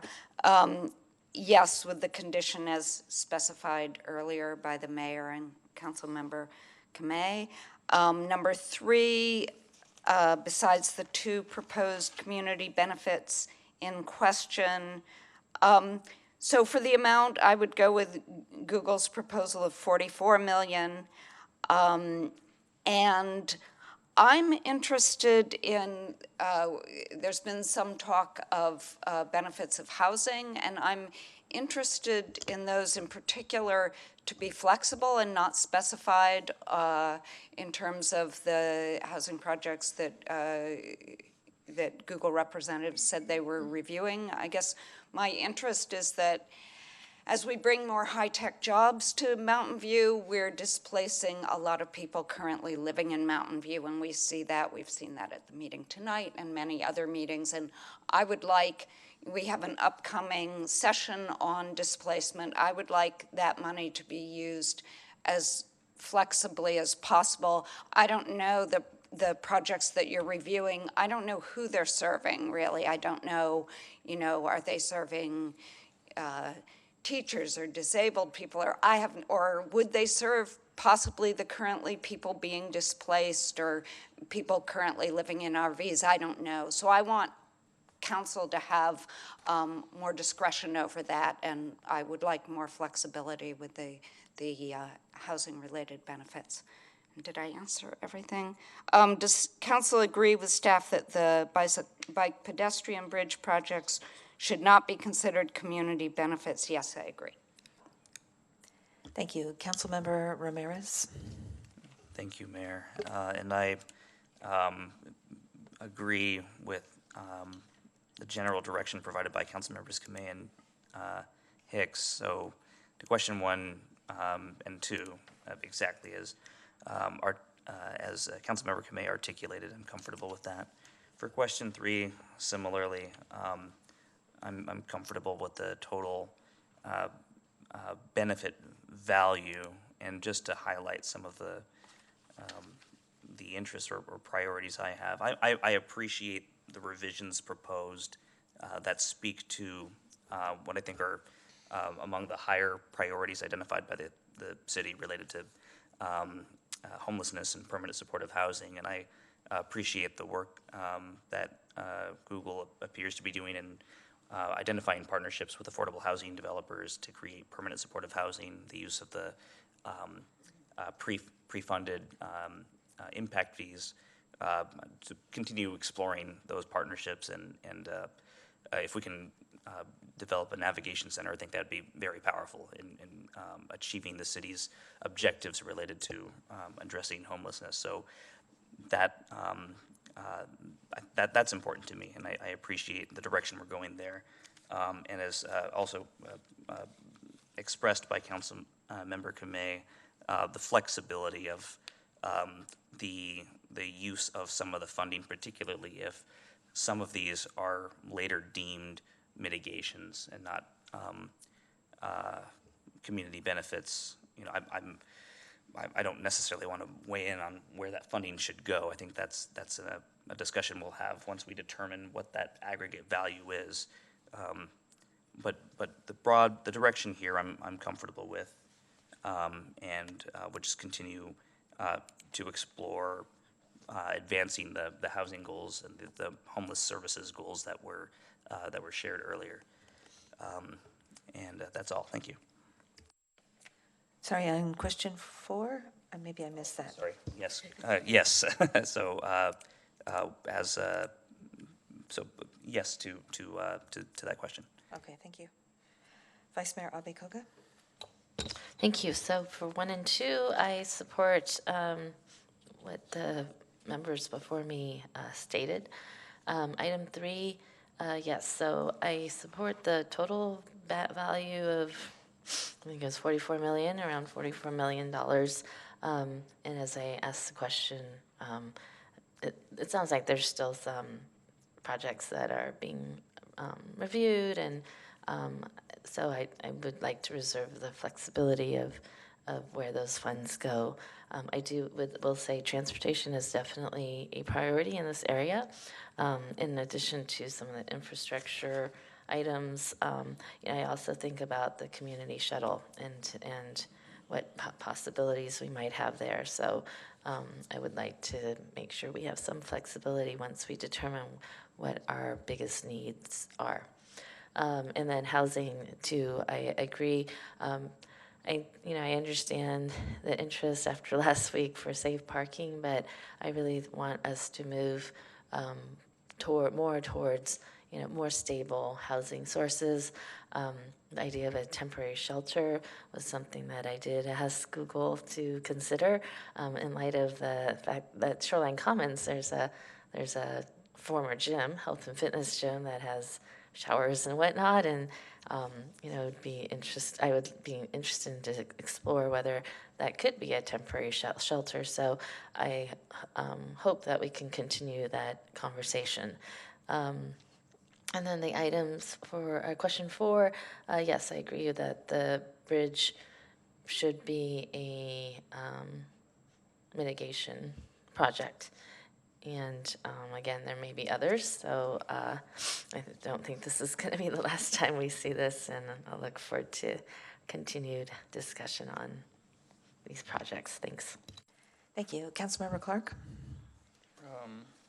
So question 1, a begrudging yes. I recall from the discussion before, I really enjoy bragging to neighboring communities that our largest employer is one that has traditionally sort of created public open spaces, and that was one of the things that I really valued about the Charleston East project, and I was hoping we could continue through this project, but I've met with the applicant and they've walked me through the reasoning behind why they're not doing it at this particular location, and I do appreciate them changing things pretty significantly from the original proposal. And I think what isn't highlighted on there is it's not just the red arrows that will be accessible to the public. There's all the other trails that aren't highlighted, which gave me some solace there. So, and then I think there is some benefit to the 1875 Charleston parcel and being able to create some additional access there, even if it isn't guaranteed in perpetuity. It sounds like it'll be there for quite a while. So yes to questions 1 and 2. 3, I'm fine with the overall total benefit value that staff's identified. I think for my, I'm just one council member. For my part, I do value I think having money today is valuable. And so, if there's a few $1,000,000 that would be provided as pre-funding to do things today, I'd be willing to count that toward the 40 if it were done today. So just to publicly state that. So if they were to make a contribution toward the housing trust or pre-fund, as I think LinkedIn and others did, those sorts of things I'd be happy to consider, toward the total when the time comes to reassess what's there. And I suspect there will be some funds, as we identify the projects that will need to be done required as part of the project. There may be some other opportunities that come up there too. So, and then yes, I agree with staff that the bike ped bridge should be not considered in the community benefit bucket. Thank you. Councilmember McAllister. Okay. Okay, let's think about this for a second. Even though I demand, or I expect a lot from Google, I do praise them for being one of 2 companies in the South Bay or in the Bay Area that is willing to do workforce housing. So I appreciate that. I do, as Chris may brag about our open space, I do brag, or I commend them, I don't know about brag, but I commend them for doing their workforce housing because no one else is stepping up. They seem to be, trade organizations are trying to push housing onto our cities, and we're getting a lot of stress from that, but I do want to commend them helping out with the building the workforce housing. So as we get into these other projects, I do appreciate what you're doing, but you set a high bar, and I expect it to be even higher because you are one of the best, or the best, other than, oh God, it's gone blank. That's probably a good thing. Just leave it at that. Facebook. Yeah. Facebook is the only other one that's doing, see, you guys are in my mind. So Facebook is doing some housing, but you guys, and the guys to the south of us, you're blowing them out of the water in the way you treat our community and the region. So I commend you for that. On 1 and 2, since they're not concerned, they're not community benefits, I'm fine with whatever, that is correct? Okay. Whatever works is fine, I know security is going crazy these days, and you guys are one of the more security conscious companies out there, so 1 and 2, whatever you work out. 3, the dollar amount, it is what we have valued, so that we got to be fair and consistent with that, so I'm fine. Always more is important.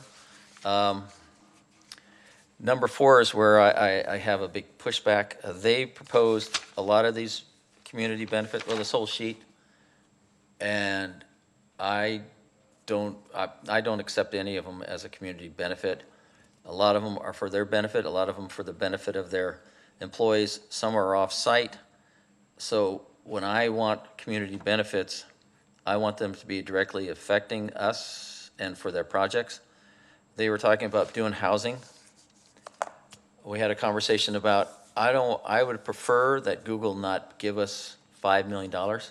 I prefer that Google buys a unit, builds the unit, provide it, and does the project from beginning to end and take ownership of it. And I say Google in the royal ways that they line up the developers, they line up the builders, they line up the funding, because we keep seeing these projects come along and okay, Google or some property will give us some money and then we still have to find funding for it and we got to find the contractors. I'd rather say, Google, take it, run with it, and give us an end product. I think that would be better than doling out some money here and there. We talk about displacement. I've been talking about let's buy naturally affordable units and recondition them, whatever. Google, want to use your money that way? Do it. We have some projects that are coming up that there's going to be displacement. You talked about one earlier this evening. Come along, buy it, recondition it, turn it over to to a nonprofit. But that's to me, is a better than, well, will somebody buy some land and will we develop it? You're not willing to develop housing or needed housing other than your 6,000 on your property. You're not willing to consider something along temporarily in North Bay Shore or along the Shoreline Commons, and you say we are not at this, we're not doing it. I would hope that behind doors and with our city manager, whatever, you would give us a better answer than just no, because I think we can address it. But that's where I would like to see some of these dollars go for housing, directly to building projects and not lending money, because somebody else lent us on the Housing Trust Silicon Valley. They're lending us some money, but somewhere it gets paid back. But eventually, it's Mountain View seems to be the one that absorbs the loan and forgives it. So take the $5 million, take the $15 million, buy an apartment complex. We're working with other developers to do that. So that's what I would like to see if these projects are deemed not community benefits, and put that towards housing. Of course, my other big push is transportation. And, you know, the vice mayor did mention about our shuttle, but we're looking at our AGT. We're looking at potential working something with VTA along the light rails, any kind of those types of transportations that will alleviate congestion. I'm going to preach for a second here. I'm on this VTA, and we do this. We have this congestion management programs and policies, and we haven't come up with a solution for highway congestion in the 5 years that I've been involved with VTA. And our only solution is to put express lanes in. So we're not really solving congestion. We're just sort of managing it. So anything that Google can do, I mean, they do a great job with their buses to help relieve congestion and move bodies and reduce greenhouse gases. So that's another area where maybe they can use their community benefits to help the North Bay Shore and Mountain View be better connected. Thank you. Okay, so for question 1, I do support Google's proposal for where the public access path will be, and so that means the majority supports that. Question 2, I'm okay with the alternative if it's needed, if the lease on 1875 Charleston for some reason is no longer available. And the majority said that we would add a condition saying that Google would have to move the public access path, and that they would also have to replace the open space that would be lost, and it would be replaced in North Bay Shore. Question 3, overall, I agree with the total amount of the community benefits, so that's, the majority supports that. And I do believe I heard the majority supports having some flexibility in this area in terms of what the specific projects using the funding, especially in the transportation and the, I guess I would characterize it as housing, homelessness area, because from my perspective, I would want more detail on what specifically we would be funding before saying yes. But the concept, the direction, I think we're all good with because it does provide some flexibility. There were quite a few other comments there, but I think as we go through this process, we'll iron these out more. And then I did have one project that, I'm sorry, I did not think it should be a community benefit, but I didn't hear anybody else say it. And that is number 9, which is the irrigation and other infrastructure to support the trees. I think since we're requiring Google to add additional trees, I think they should also provide the ability for those trees to thrive.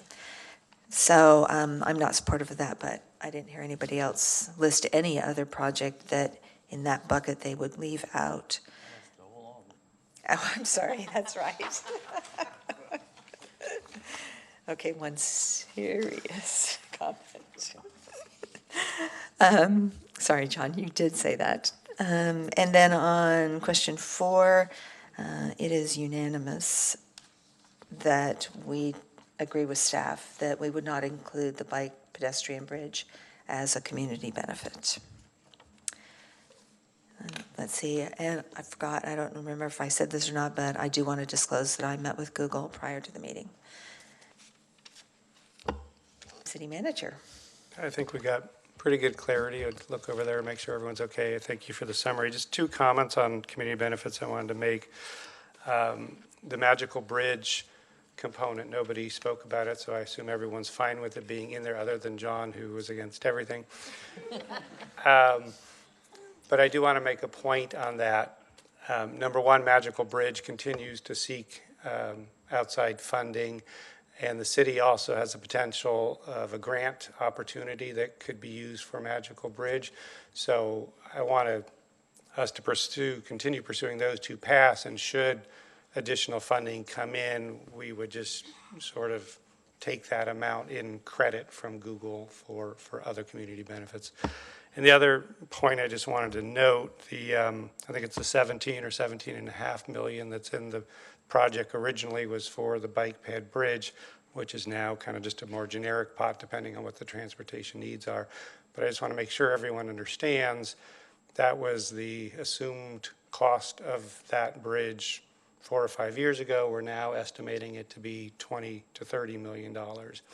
So if our intent is to fully replace or to build that bridge, the money on the table right now is not going to do that. So I just want to make sure everyone understands that.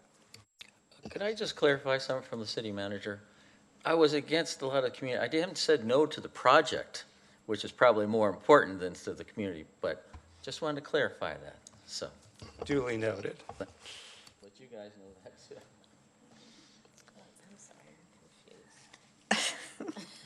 Vice Mayor Abigail. Okay. Sorry, that just confused me because I thought question 4 was about the bridge becoming a requirement. No, I'm sorry, 2 different bridges. One, Okay. and Stephanie or Matt, correct me, the one we're talking about in question 4 is the pedestrian bridge over Permanente Creek, which basically is the access to the parking garage. We're saying that is a project requirement. I'm talking about the original Landing's proposal had a community benefit for a bike ped bridge over Rengsdorf and 101, which was Yes. valued at 17 million. That was a specific project Google said they would fund in 2015. It's now been converted to a pot of money for transportation priorities of the city's choice. I just want to be clear that the value on the table today is not sufficient to build that bridge. And there's no nexus for that, possible nexus for that to be a mitigation item? That's somewhat unknown at this time, but we're assuming not at this point, but our traffic study will determine that. Okay. Okay, thank you. Okay, any other comments? Okay, then we will, and everyone's clear? Okay, we will close this item then. Thank you. Thanks very much. Oh. So do you want to make your announcement? Oh, that's right. Sorry, I forgot. Do you guys want a break? Well, technically it's still an open item. Oh, it's after 10, so we do need to vote. I'll second it. All those in favor? Okay. Do you want a quick break? Yeah, it should be, yeah. Okay. So item 7.1, we will get back to that.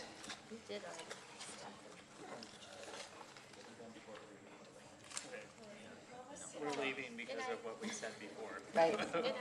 Because Dan said something that made me mad. I gotta leave. Do I need these?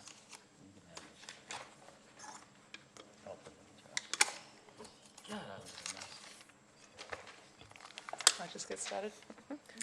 Okay, so item 7.1, we are back to the El Camino streetscape plan, and council members Clark and McAllister previously announced that they were recusing themselves on this item.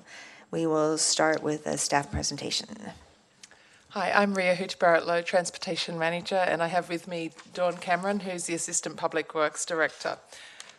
So tonight we're bringing the draft to El Camino Real Streetscape Plan for your consideration and approval. El Camino Real is a 4-mile corridor in Mountain View. It stretches from the city limits with Palo Alto to the city limits with Sunnyvale. And in 2012, the general plan identified the corridor as a change area in the city of Mountain View. In 2014, Council approved the El Camino Real Precise Plan, which called for streetscape changes, and those have been developed further in the draft streetscape plan. The draft plan was developed with extensive outreach and engagement over an 18-month period. On June 18, we presented preliminary concepts with a focus on the parking survey and analysis to help determine segments to pursue as part of early implementation of protected bikeway facilities. We also obtained council direction on other pedestrian and bicycle improvements to be included in the city's request for incorporation in the Caltrans repaving and ADA upgrades projects.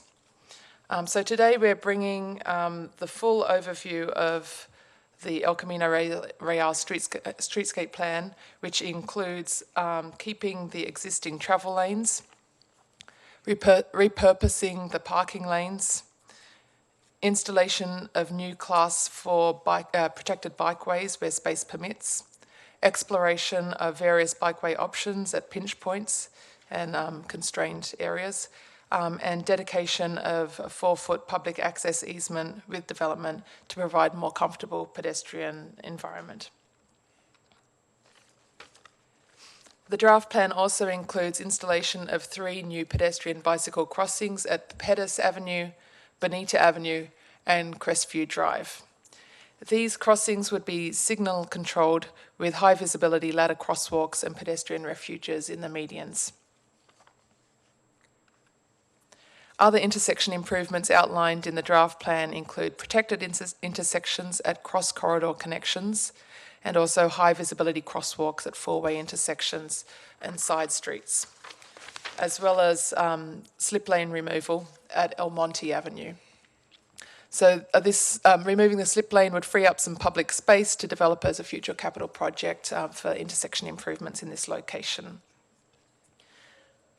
Another feature of the draft plan is bus stop treatments, which are designed to work with the new bikeway facilities. So there are 3 options for the bus stop treatments. First of all, the minimal change option. We envision that most bus stops along the corridor would get the minimal change option, which would be implemented in conjunction with bikeway installation. There's also an opportunity for bus bulbs, which could be pursued with development subject to Caltrans approval.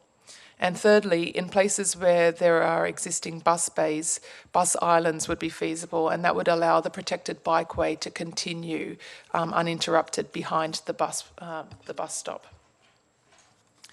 For places where we add 4 feet of right-of-way, we've provided a typical layout with space for amenities and elements such as street lighting and street trees.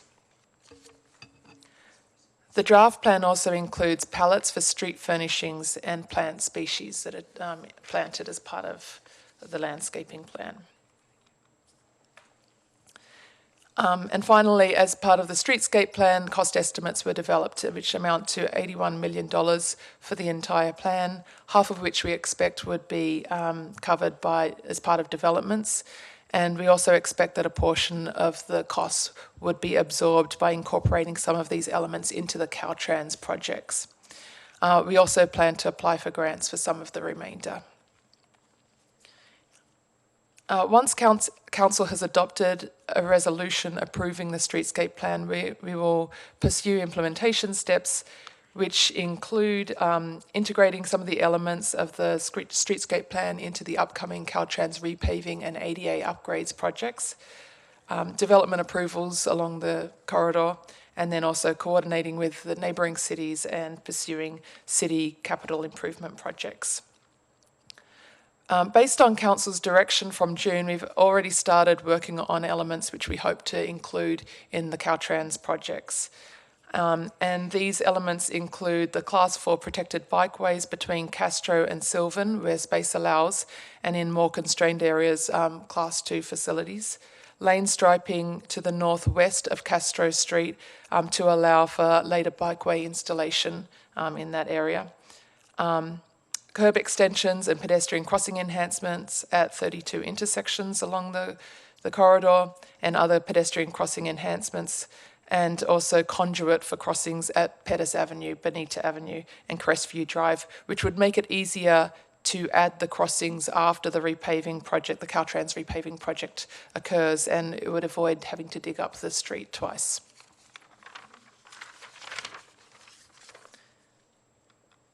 So staff has provided a recommendation, and we believe that approval of the draft streetscape plan can really help to transform this corridor and fulfil the vision set out in the El Camino Real Precise Plan, and we're happy to respond to questions. Thank you. Any questions? Councilmember Ramirez? No? Did anybody have any questions?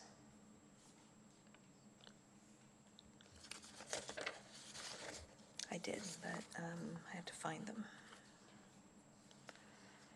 Councilmember Hicks? I have to find my question too.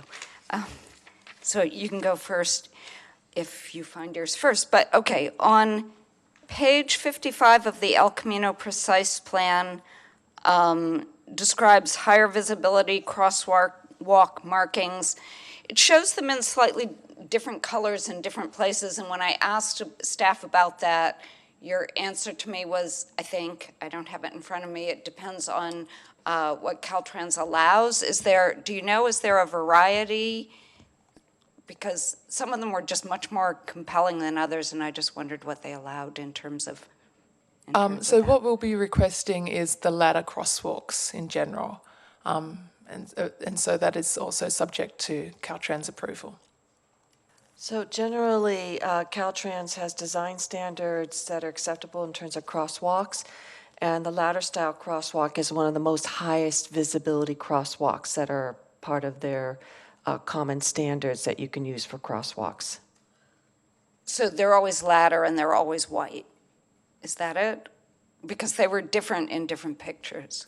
That would be what we're requesting. Okay. Okay. And are all of the crosswalks on El Camino, the existing crosswalks, included in that? It says 32.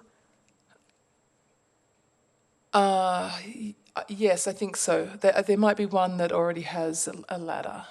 Our general request to Caltrans when we met with them, and we're going to continue to work with them, is to say our preference is at every intersection to have the high visibility crosswalks. Of course, they and their traffic engineers will make the final decision of whether or not every intersection can have high visibility crosswalks. But in our initial meeting with them, it sounded like something that they would be willing to support. Good, thank you. And then when, on either end, when there are other jurisdictions involved, and you talked about coordinating with them, will they be helping to pay for any of these improvements if Caltrans isn't making them? Like of the 81 million. So, yes, that's really the short answer. A perfect example is Los Altos, where the south side of El Camino Real is Los Altos and the north side fronts Mountain View land uses, and that's the area between Ringstorf heading north up through San Antonio. We would expect that Los Altos would contribute their share of funding to help cover their side of the street, as well as Mountain View, and then working in the future with Caltrans. We understand that Los Altos staff may be talking to Caltrans right now about can they get some improvements in as part of the repaving project, and we'll keep the door open. If they do continue to pursue that, we'll see how we can partner with them in terms of making sure it can happen on both sides of the street. So. And similar with Palo Alto and Sunnyvale, should, they be ready to connect something through, we would look to them funding their portion of it. The overlap with Palo Alto and Sunnyvale is much smaller. Yes. And are you getting like positive indications that they'd be willing to contribute to the funding? We haven't had a discussion about funding. Sunnyvale is doing an El Camino Real corridor specific plan at the moment. So in terms of design, there could be some synergies and some coordination there. Los Altos currently isn't working on anything related to a streetscape plan on their side. And Palo Alto has told us that they're focusing on other areas of El Camino right now, not the section that connects to Mountain View. Okay. On page 40 of the plan, it shows the intersection of El Monte and El Camino and the area that could potentially be a plaza area, and it said that there would be a bike facility through that. Does that mean a bike path? And if it is a bike path, would it be separate from a pedestrian path? So yes, the plan is leaving open the option that by closing the slip ramp and screwing up the right turning vehicles, that there could be a, kind of a cut through for bikes and peds, shortest distance possible. The design of that and keeping them separate could all be worked out as part of a future capital improvement program to look at the overall redesign of that intersection. Okay.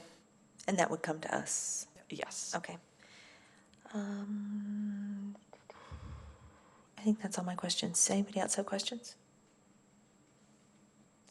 Okay, so since public comment is still open, is there anyone who wishes to address us on this topic who didn't speak previously on this topic? If you could remember also to fill out a blue card and leave it with our city clerk, that'd be great. Good evening again, Mayor Matichak and council members. Shani Kleinhaus for Audubon again. Birders don't usually go bird watching on El Camino, but the birds do go there.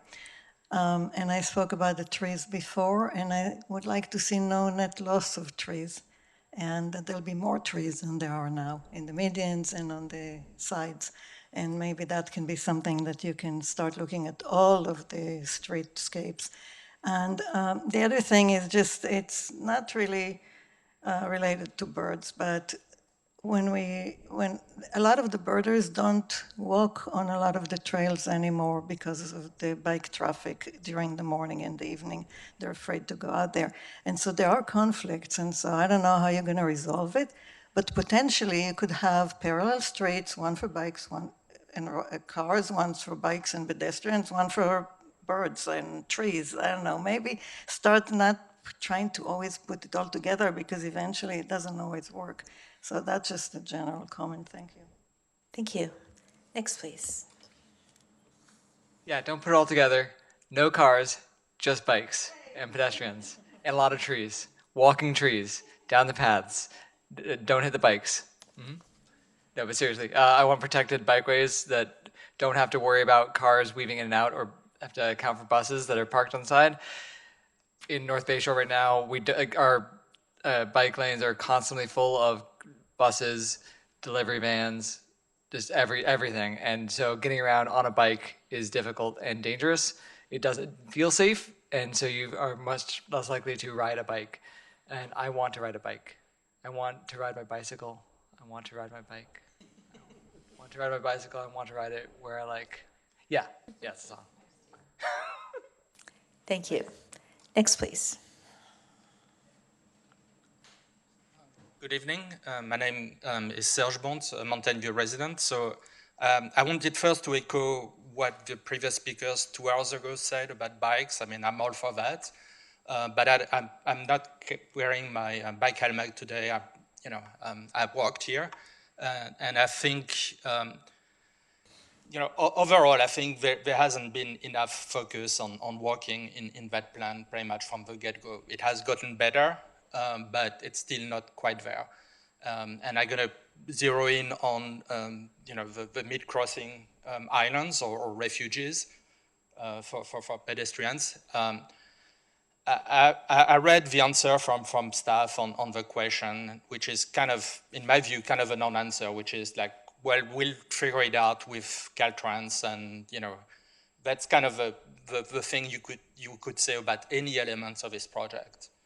Yet we propose protected bylanes. That's in the plan. We have a commitment to do this. So I like this thing to be revised so that we plan for this mid-crossing islands or refuges for pedestrians. This is a very wide street. That's 6, 7, or 8 lines to cross.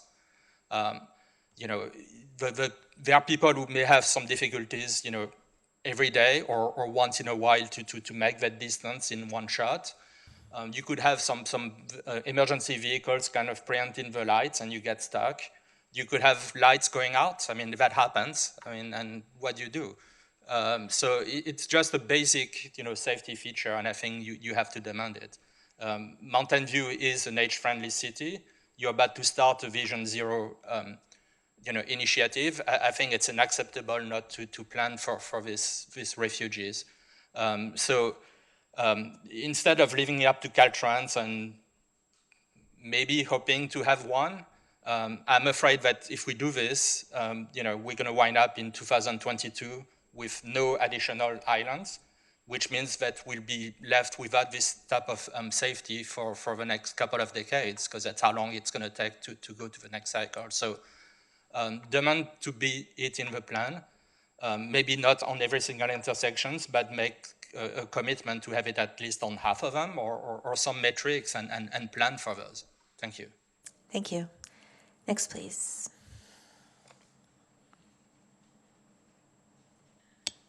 Good evening, Joan McDonald. I promised several friends that I would bring up their concerns, all of which relate to ADA protections. I don't know how you feel about the yellow, nubby pieces of sidewalk that are supposed to be helpful for a variety of disabilities. But both blind and people who use walkers and people who use electric scooters or motorized wheelchairs have all told me that they feel incredibly unsafe navigating over these nubs to get to the street, and then navigating at the other end to get up to the smooth sidewalk. They suggest that maybe there have been upgrades or creative alternatives to this. They don't know of them specifically, but they hope that maybe some research on the part of staff or anybody who's come across alternatives might come up with something in the realm of safer, more comfortable ways to navigate those areas. And in addition, they have two things, one of which Serge mentioned. They felt that a safety factor for disabled people to cross El Camino would be to make sure they stopped at the median strip and waited and then went across, unless the timing was extended so that they wouldn't be fearful that they would not have time to get to the other side. And the last, that for them, walking the distance required to get onto or get to a bus stop seemed to be unrealistic. Thank you. I think we have a question for you.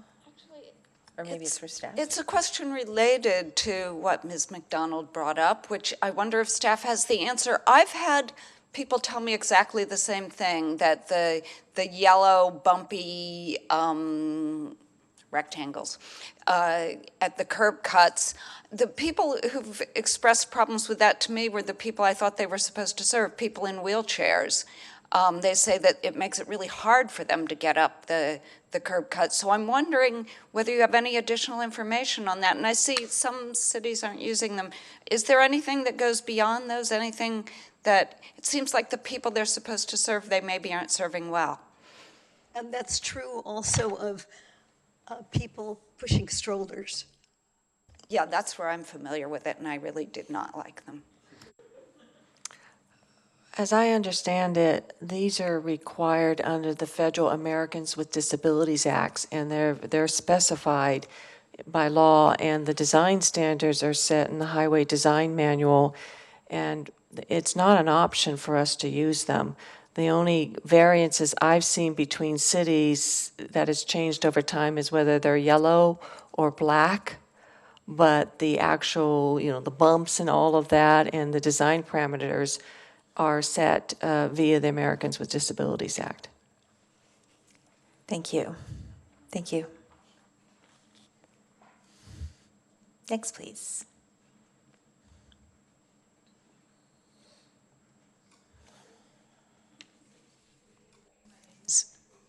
I haven't spoken before, so I'm not used to the microphone. My name is Michelle Watson. I've lived in Mountain View since 1985, so I've seen a few changes, although I have neighbors who've been here even longer. On the streetscape, I'm sure the bicyclists will appreciate what you're adding to the street, but I'm way too chicken to try and ride a bicycle on El Camino. So I would like to talk about the pedestrian improvements. And I think El Camino has a long way to go. A lot of it has 4-foot sidewalk, and that's all, and it's very unpleasant. And I'm afraid that you won't have enough pedestrians on El Camino to use your new crosswalks, which sound wonderful, if the sidewalks are not improved more. And I'm afraid that there's a little bit of a bureaucratic difficulty, because to improve the sidewalks and possibly have them more sheltered, they're going to require the buildings next to them to have overhangs or some kind of protection for the people walking. And in order to get those the least expensively from your developers, you need to talk to them very early in the process of designing their projects. And it doesn't seem to me that the people who talk to developers about their buildings are coming to this early enough. You are with DPW and transportation, and that they don't seem to overlap with planners, because on the new projects that I've seen, the sidewalks are still barely 4 or 5 feet, and they don't give anything to the pedestrians who walk along beside them or come from them to go other places along El Camino.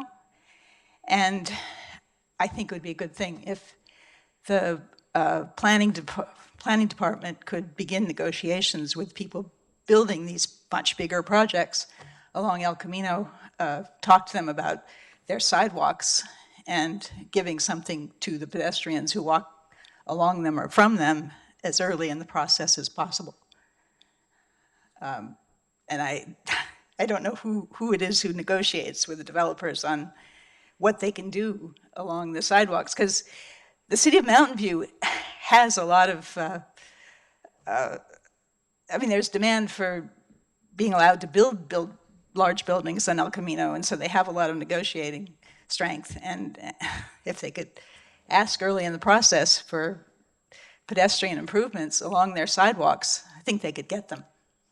I think so. I hope that things continue to improve along El Camino. Thank you. Is there anyone else who wishes to address the council on this? So I'll close the public input.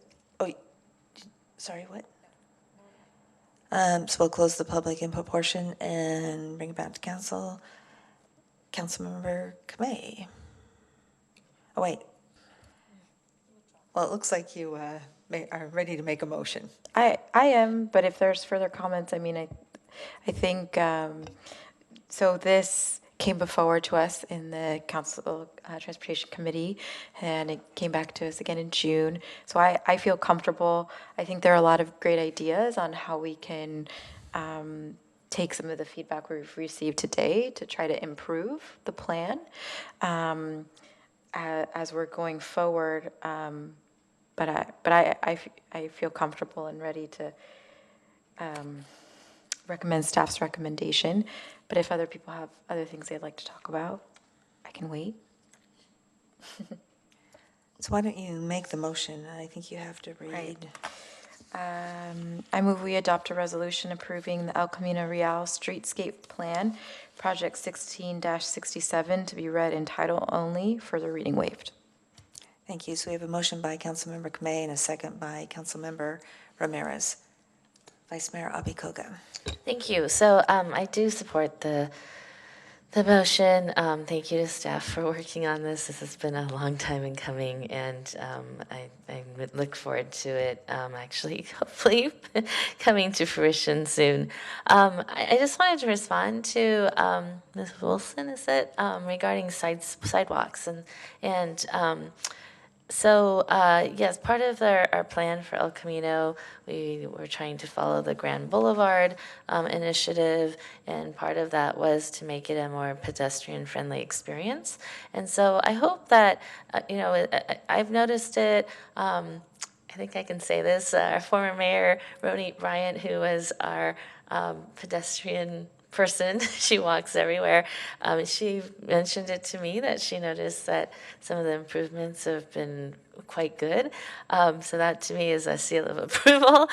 So we do, when we have redevelopments, we do require the developer to provide improvements on the sidewalks. We're trying to widen them. So I think you'll see that as more and more redevelopments happen. And some of them have already happened already. So yes, it's a work in progress, unfortunately, because we can't control when something gets redeveloped, but when they do, we do have that as a requirement, I'd say. The other thing is, I know we've focused a lot on the bike lanes here, and because that was a big item. I guess I would like to ask staff, because I want to respect Mr. Bont. He's been very diligent in his request that we look at current intersections or crossings. So can we have the same kind of language that we have for new crossings for our existing crossings? And unless I look at there is a median here, so can we just have that in? You mean in terms of a median refuge island or? Yes. One of the reasons we definitely can look at saying it's something that should be looked at for each intersection. Okay. However, some of the things that are going to make it difficult or not allowable to put them in some intersections is some of those medians are only 2 or 3 feet wide at the intersections, because what happens is you add those left turning lanes, especially if you have a double left turning lane, you used up all the right of way, and you've now narrowed your median to the bare minimum. So you really don't even have a great spot for the pedestrian to be waiting and enough clearance of traffic. I mean, ideally, your medians for a pedestrian refuge would be 5 to 8 feet wide. So when we get down to 2 and 3 feet wide, it really is most desirable to make sure the signal timing is adequate to allow all pedestrians to cross with the signal phase, including those that have to move more slowly. And generally, that's how signal timing is supposed to be set up. And if anybody's having trouble crossing a signal of El Camino Real in one green light phase, when they enter the intersection when they're supposed to, not too late, then we can talk to Caltrans about they need to relook at the timing that's happening there. But we're going to find a lot along many of these intersections, the median is just too narrow, or there could be other issues dealing with turning movements and turning radii. So that's why it's going to have to be looked at intersection by intersection to see where some kind of what's called a thumbnail or a median island that something could actually be put in there. Okay. All right. So, yeah, in that case, I will support the motion as is. Thanks. Councilmember Ramirez. Thank you. And similarly, I'll be supporting the motion. I do agree with the Vice Mayor's concerns and Mr. Bone's concerns about existing crosswalks to the extent it's feasible. I would support enhancing pedestrian safety. Just to highlight a couple of other things, the bus-bicycle conflict has always been a challenge that I've personally experienced, and I know a lot of folks do. I'd asked a question of staff about the bus island concept as a way to mitigate that impact, and it sounds like to the greatest extent possible we'll be incorporating that, but sometimes it's not feasible. There just isn't the right way to make it possible. But just making sure that we're always cognizant of that particular conflict, because I know it's particularly challenging to mitigate. And then the other thing is, and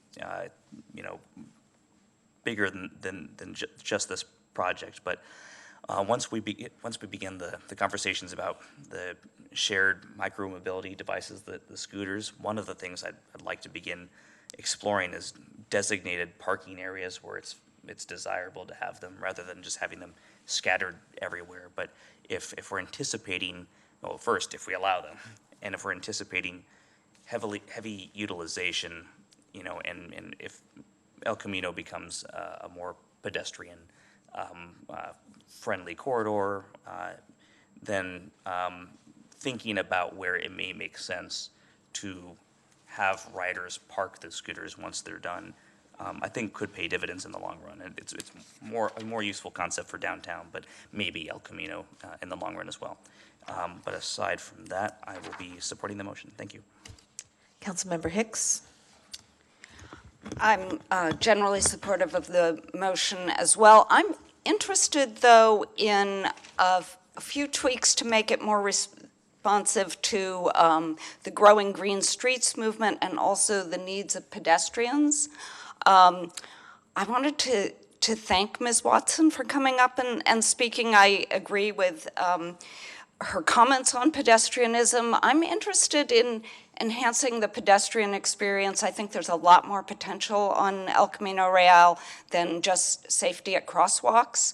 I know before this, when I knew this was coming to us as an issue, I invited several people to take a walk with me along El Camino Real to check out what the pedestrian experience was like, and almost everyone refused to come along with me. So I did find one person to walk with me, and we did not enjoy it most of the way. So I actually think one of the problems is on page 35, you see a figure 3.18, with a typical sidewalk layout. Has a 5-foot amenity zone, that's like your planting strip with street trees and so forth. A 7-foot pedestrian walk zone, and the text says there are minimum sidewalk layout guidelines, that the new development along the corridor will be required to follow guidelines for their frontage as a minimum, and expected to further enhance the pedestrian comfort and experience along the corridor with their on-site design, which is what the Vice Mayor was talking about. I think that the kinds of things that the public speaker was requesting would be done when each site was developed. But I have the same concern that the speaker did, that maybe we're not doing enough in those cases, and that some of the things that she called out I would hope would be done, such as even wider sidewalks at some points, and the things that the speaker mentioned, covered walkways, other things like double rows of trees or parks. I would really like to push even if the plan itself could push people to really make those improvements as each one of the sites develop, I think there's some sites that are actually quite wide and could easily take some of those improvements, and the developments that I've seen have not been mindful enough of those. And then my second comment is that, well, we got a good comment from a member of the public about additional ways to make sure that trees grow well along the corridor, and I was looking for it and I couldn't find it, but I guess they're the planting wells, that they could be addressed in a healthier way. And then my last one is that on page 40, there's a section on planting strips, and it says that they should be 4 feet wide and for an 8-foot sidewalk, and et cetera. I would like them to also emphasize that they should be created wherever possible in preference to purely hardscaped amenity strips, and that they should include native vegetation, as one of the speakers said, friendly to pollinators, and native and ample vegetation. So those are some of the things that I think would I think it would enhance the wildlife habitat, which I think we don't even think of much on El Camino, and the pedestrian experience that I find lacking at this point. Thank you. Yeah, I agree with all of those comments. I do feel like it has improved since the first time we saw this in terms of the focus on pedestrian, but I feel like it could be even more to make it something that people would feel comfortable and actually want to walk on El Camino or on the sidewalks in El Camino. It's got a long ways to go before it's really nice. And I think a lot of the items Councilmember Hicks mentioned, I would absolutely support doing.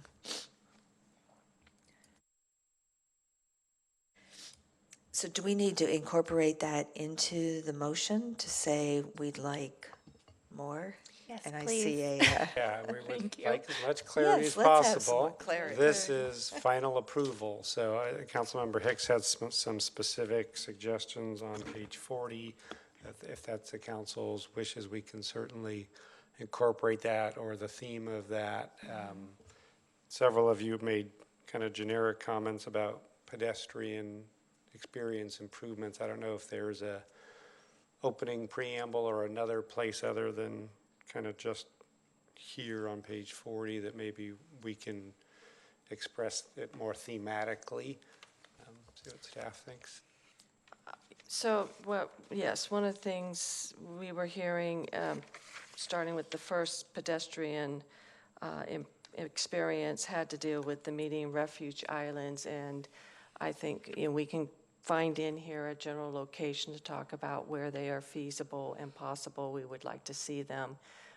Can't reference the exact page, but if in your motion you say that's something you want us to incorporate, we will go through and find the right place to put in that's something where it's feasible. As I said, they can be included. The issue of wider sidewalks, covered walkways, double rows of trees and parks. What we do need to remember is right now what we have out there, we're limited right away. We have about 8 feet behind the curb as existing condition. So we can barely get a tree well in and have 4 feet left, as the speaker said, for a clear sidewalk zone. And in fact, we struggle with the bus shelters that VTA puts out because they're in the sidewalks as well, because there's not right away behind the sidewalk for them to put them in. The precise plan specified that new development going in would be required to dedicate a 4-foot easement. The streetscape plan is not the tool by which any dedication requirements can be changed. That is through the precise plan. So that 4 feet where we can get it brings us to 12 feet. And so as noted here, that 12 feet, we can do a 4 or 5 foot wide planting strip, and in that case, more easily go beyond tree wells and do a more continuous planting strip. It's a little we're a little cautious when we only have 8 feet by doing a continuous planting strip, because the nice advantage of tree wells is you can widen out your sidewalk between them when you only have 8 feet to work with. But when we have 12 feet, now you can do that continuous planting strip, and focus on getting as wide a sidewalks as possible. But beyond that, to go wider, the covered walkways that might involve building overhangs, be able to go into double rows of trees or parks, actually now is going beyond even the 4-foot easement that would be required to be dedicated. So that would have to be something that would have to be worked out with developers. Some of it would more likely need to be voluntary because, you know, the precise plan sets out the development guidelines, the setbacks they must follow, all of that. And so, as I think was said, it's as these development proposals come in, and that's why a statement was added to page 35 that says, you know, we would like, you know, these are a minimum and we want to encourage and further enhance the pedestrian comfort and experience on the corridor with on-site design. It's time to say, let's do what we can as staff to work with developers along there. In terms of, you know, the tree, you know, the planting soils and how trees are planted, we can definitely share that with our forestry department. I know they work to always make sure that best practices are used to maintain the health of our trees and our vegetation. I don't think that has to be specifically referenced in the streetscape plan. That's an expectation. And then the encouraging more native vegetation, ample vegetation, friendly pollinators, we can definitely add language that in the planting palette that says that we want to encourage these types of plantings. Does that, did you catch a couple others that we might be able to incorporate? So the other thing that was brought up earlier also was showing all the intersections with ladders, so I think we can update that, make sure that that's in all of the images. And then for the pedestrian refuge islands, if they are wider than 5 feet, we could show that in the images as well. That's most definite. We rarely have that at intersections, though, once you put in your turning lane. And we could add language about permeable paving so even if we have the 4 feet or however wide it is, the existing sidewalk with the other 4 feet, which would normally be part of the landscaping strip, maybe we can add language about potentially permeable paving. Again, I think already the plan already talks about permeable pavers. We can add more language to encourage looking at other options and advantages. You know, they present their own challenges in terms of maintenance, potentially, you know, if they don't stay perfectly even, you know, tripping hazards. So you want to be careful about where they're placed, and they're placed appropriately. So, but we can make sure that the plan encourages where it's feasible and works well to have permeable pavers.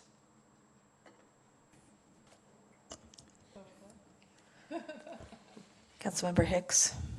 So yes, I thought that once I brought those things up, you would ask me where you specifically would put them in. I appreciate the suggestion of putting in, I guess you said with the plant palette, the additional verbiage on native vegetation and so forth.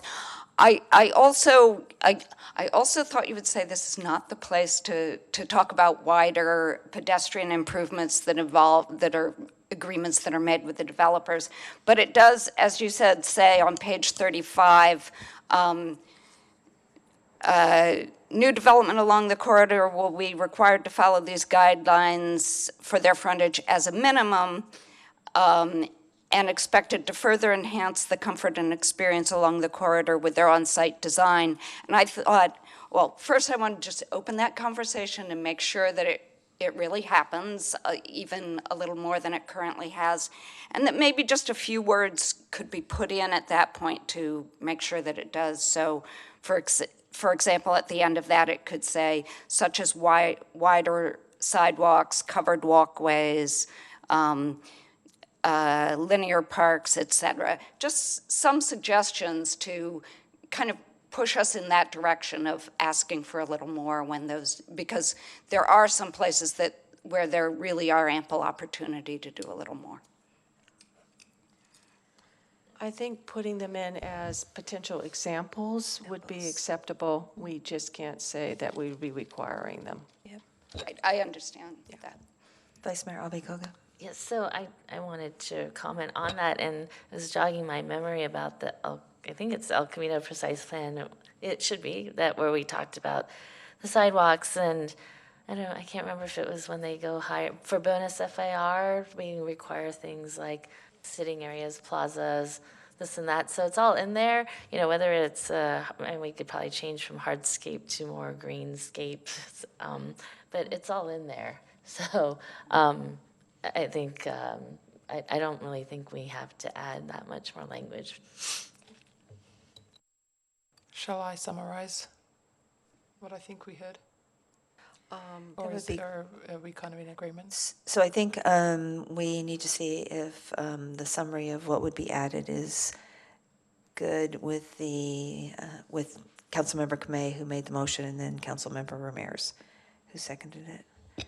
Yeah. And I'm comfortable. I guess I thought between the El Camino Streetscape and the El Camino Precise Plan, we would find a good way to merge kind of all of the things that were brought up here together in the implementation, as well as the Grand Boulevard Initiative. I mean, I think there are many different plans that are all that can be referenced. So if the streetscape doesn't trigger it, as the Vice Mayor mentioned, the precise plan could trigger it. And so I think that we do have some checks and balances, but if there are specific things that we're concerned about that we need to incorporate, I mean, I from staff, I heard a really good summary.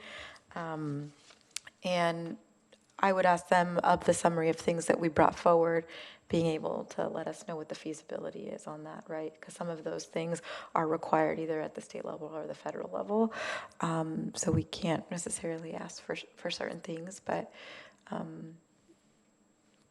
did Steph want to summarize? Or Yeah, I can summarize what Great. I have. Okay, so it would be approving the draft streetscape plan with a number of tweaks, or whatever the technical term is, including showing ladder crosswalks at all intersections, showing pedestrian refuge islands, and also the language that goes along with that, at medians wider than 5 feet, and the language that goes along with that, including native species and pollinators in the section on plant palette, including examples such as covered walkways, and I think there might be a few other things in the section on page 35. And then also including language about permeable paving in the streetscape piece. that's the exact list I have. So you okay with all those? Okay. Okay. Are we clear? I think so. I think that's very clear. Yeah. Okay. Any other discussion on this? Okay, let's call the question.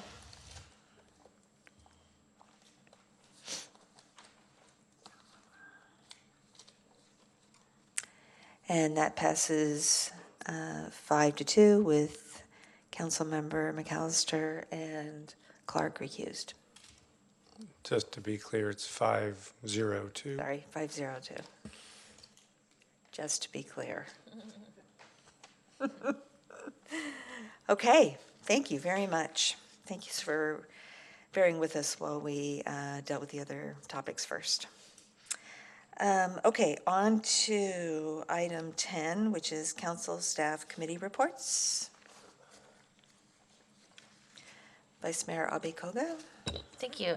This isn't a report, but I wanted to thank the mayor for adding the presentation at the beginning of the meeting for Breast Cancer Awareness Month. As some folks know, I am a survivor going on my 3 years, and I wanted to thank our police and fire departments for their recognition. In addition, I wanted to just mention that the Mountain View Firefighters Random Acts nonprofit will be putting on an event called Fit to Fight, which will be a yoga and Zumba on the city Hall Plaza on October 12th in the morning from 8:30 to 11:30. So I hope folks will come out and do some exercise under the trees and the sky and celebrate survivors and those going through treatment, raise awareness, and also there'll be funds raised will go to Cancer Care Point and Bay Area Cancer Connections, which are two of the local cancer support nonprofits. Thank you. I just have one regional board meeting to report, and that's the Silicon Valley Regional Interoperability Authority that I attended last week. And great progress has been made in terms of putting together the infrastructure to support communications throughout the region for first responders. When something happens like a fire in the hills, it's very difficult for our current or most of the older communication systems. They just don't have the range and they can't operate. So they had to install infrastructure, the towers, so that communication could happen among all of the different first responders, and everyone will be moving to the same system. So great progress has been made in the past year. There's only a handful, I think it's 3 towers left, and they're very much on the way to being completed. So we should see this soon. Anything else? Okay, and is there a closed session report? There's no closed session report. Great, thank you. So the next council meeting will be held on Tuesday, October 15th, 2019 at 5 p.m. in the Plaza Conference Room, 500 Castro Street. We're adjourned.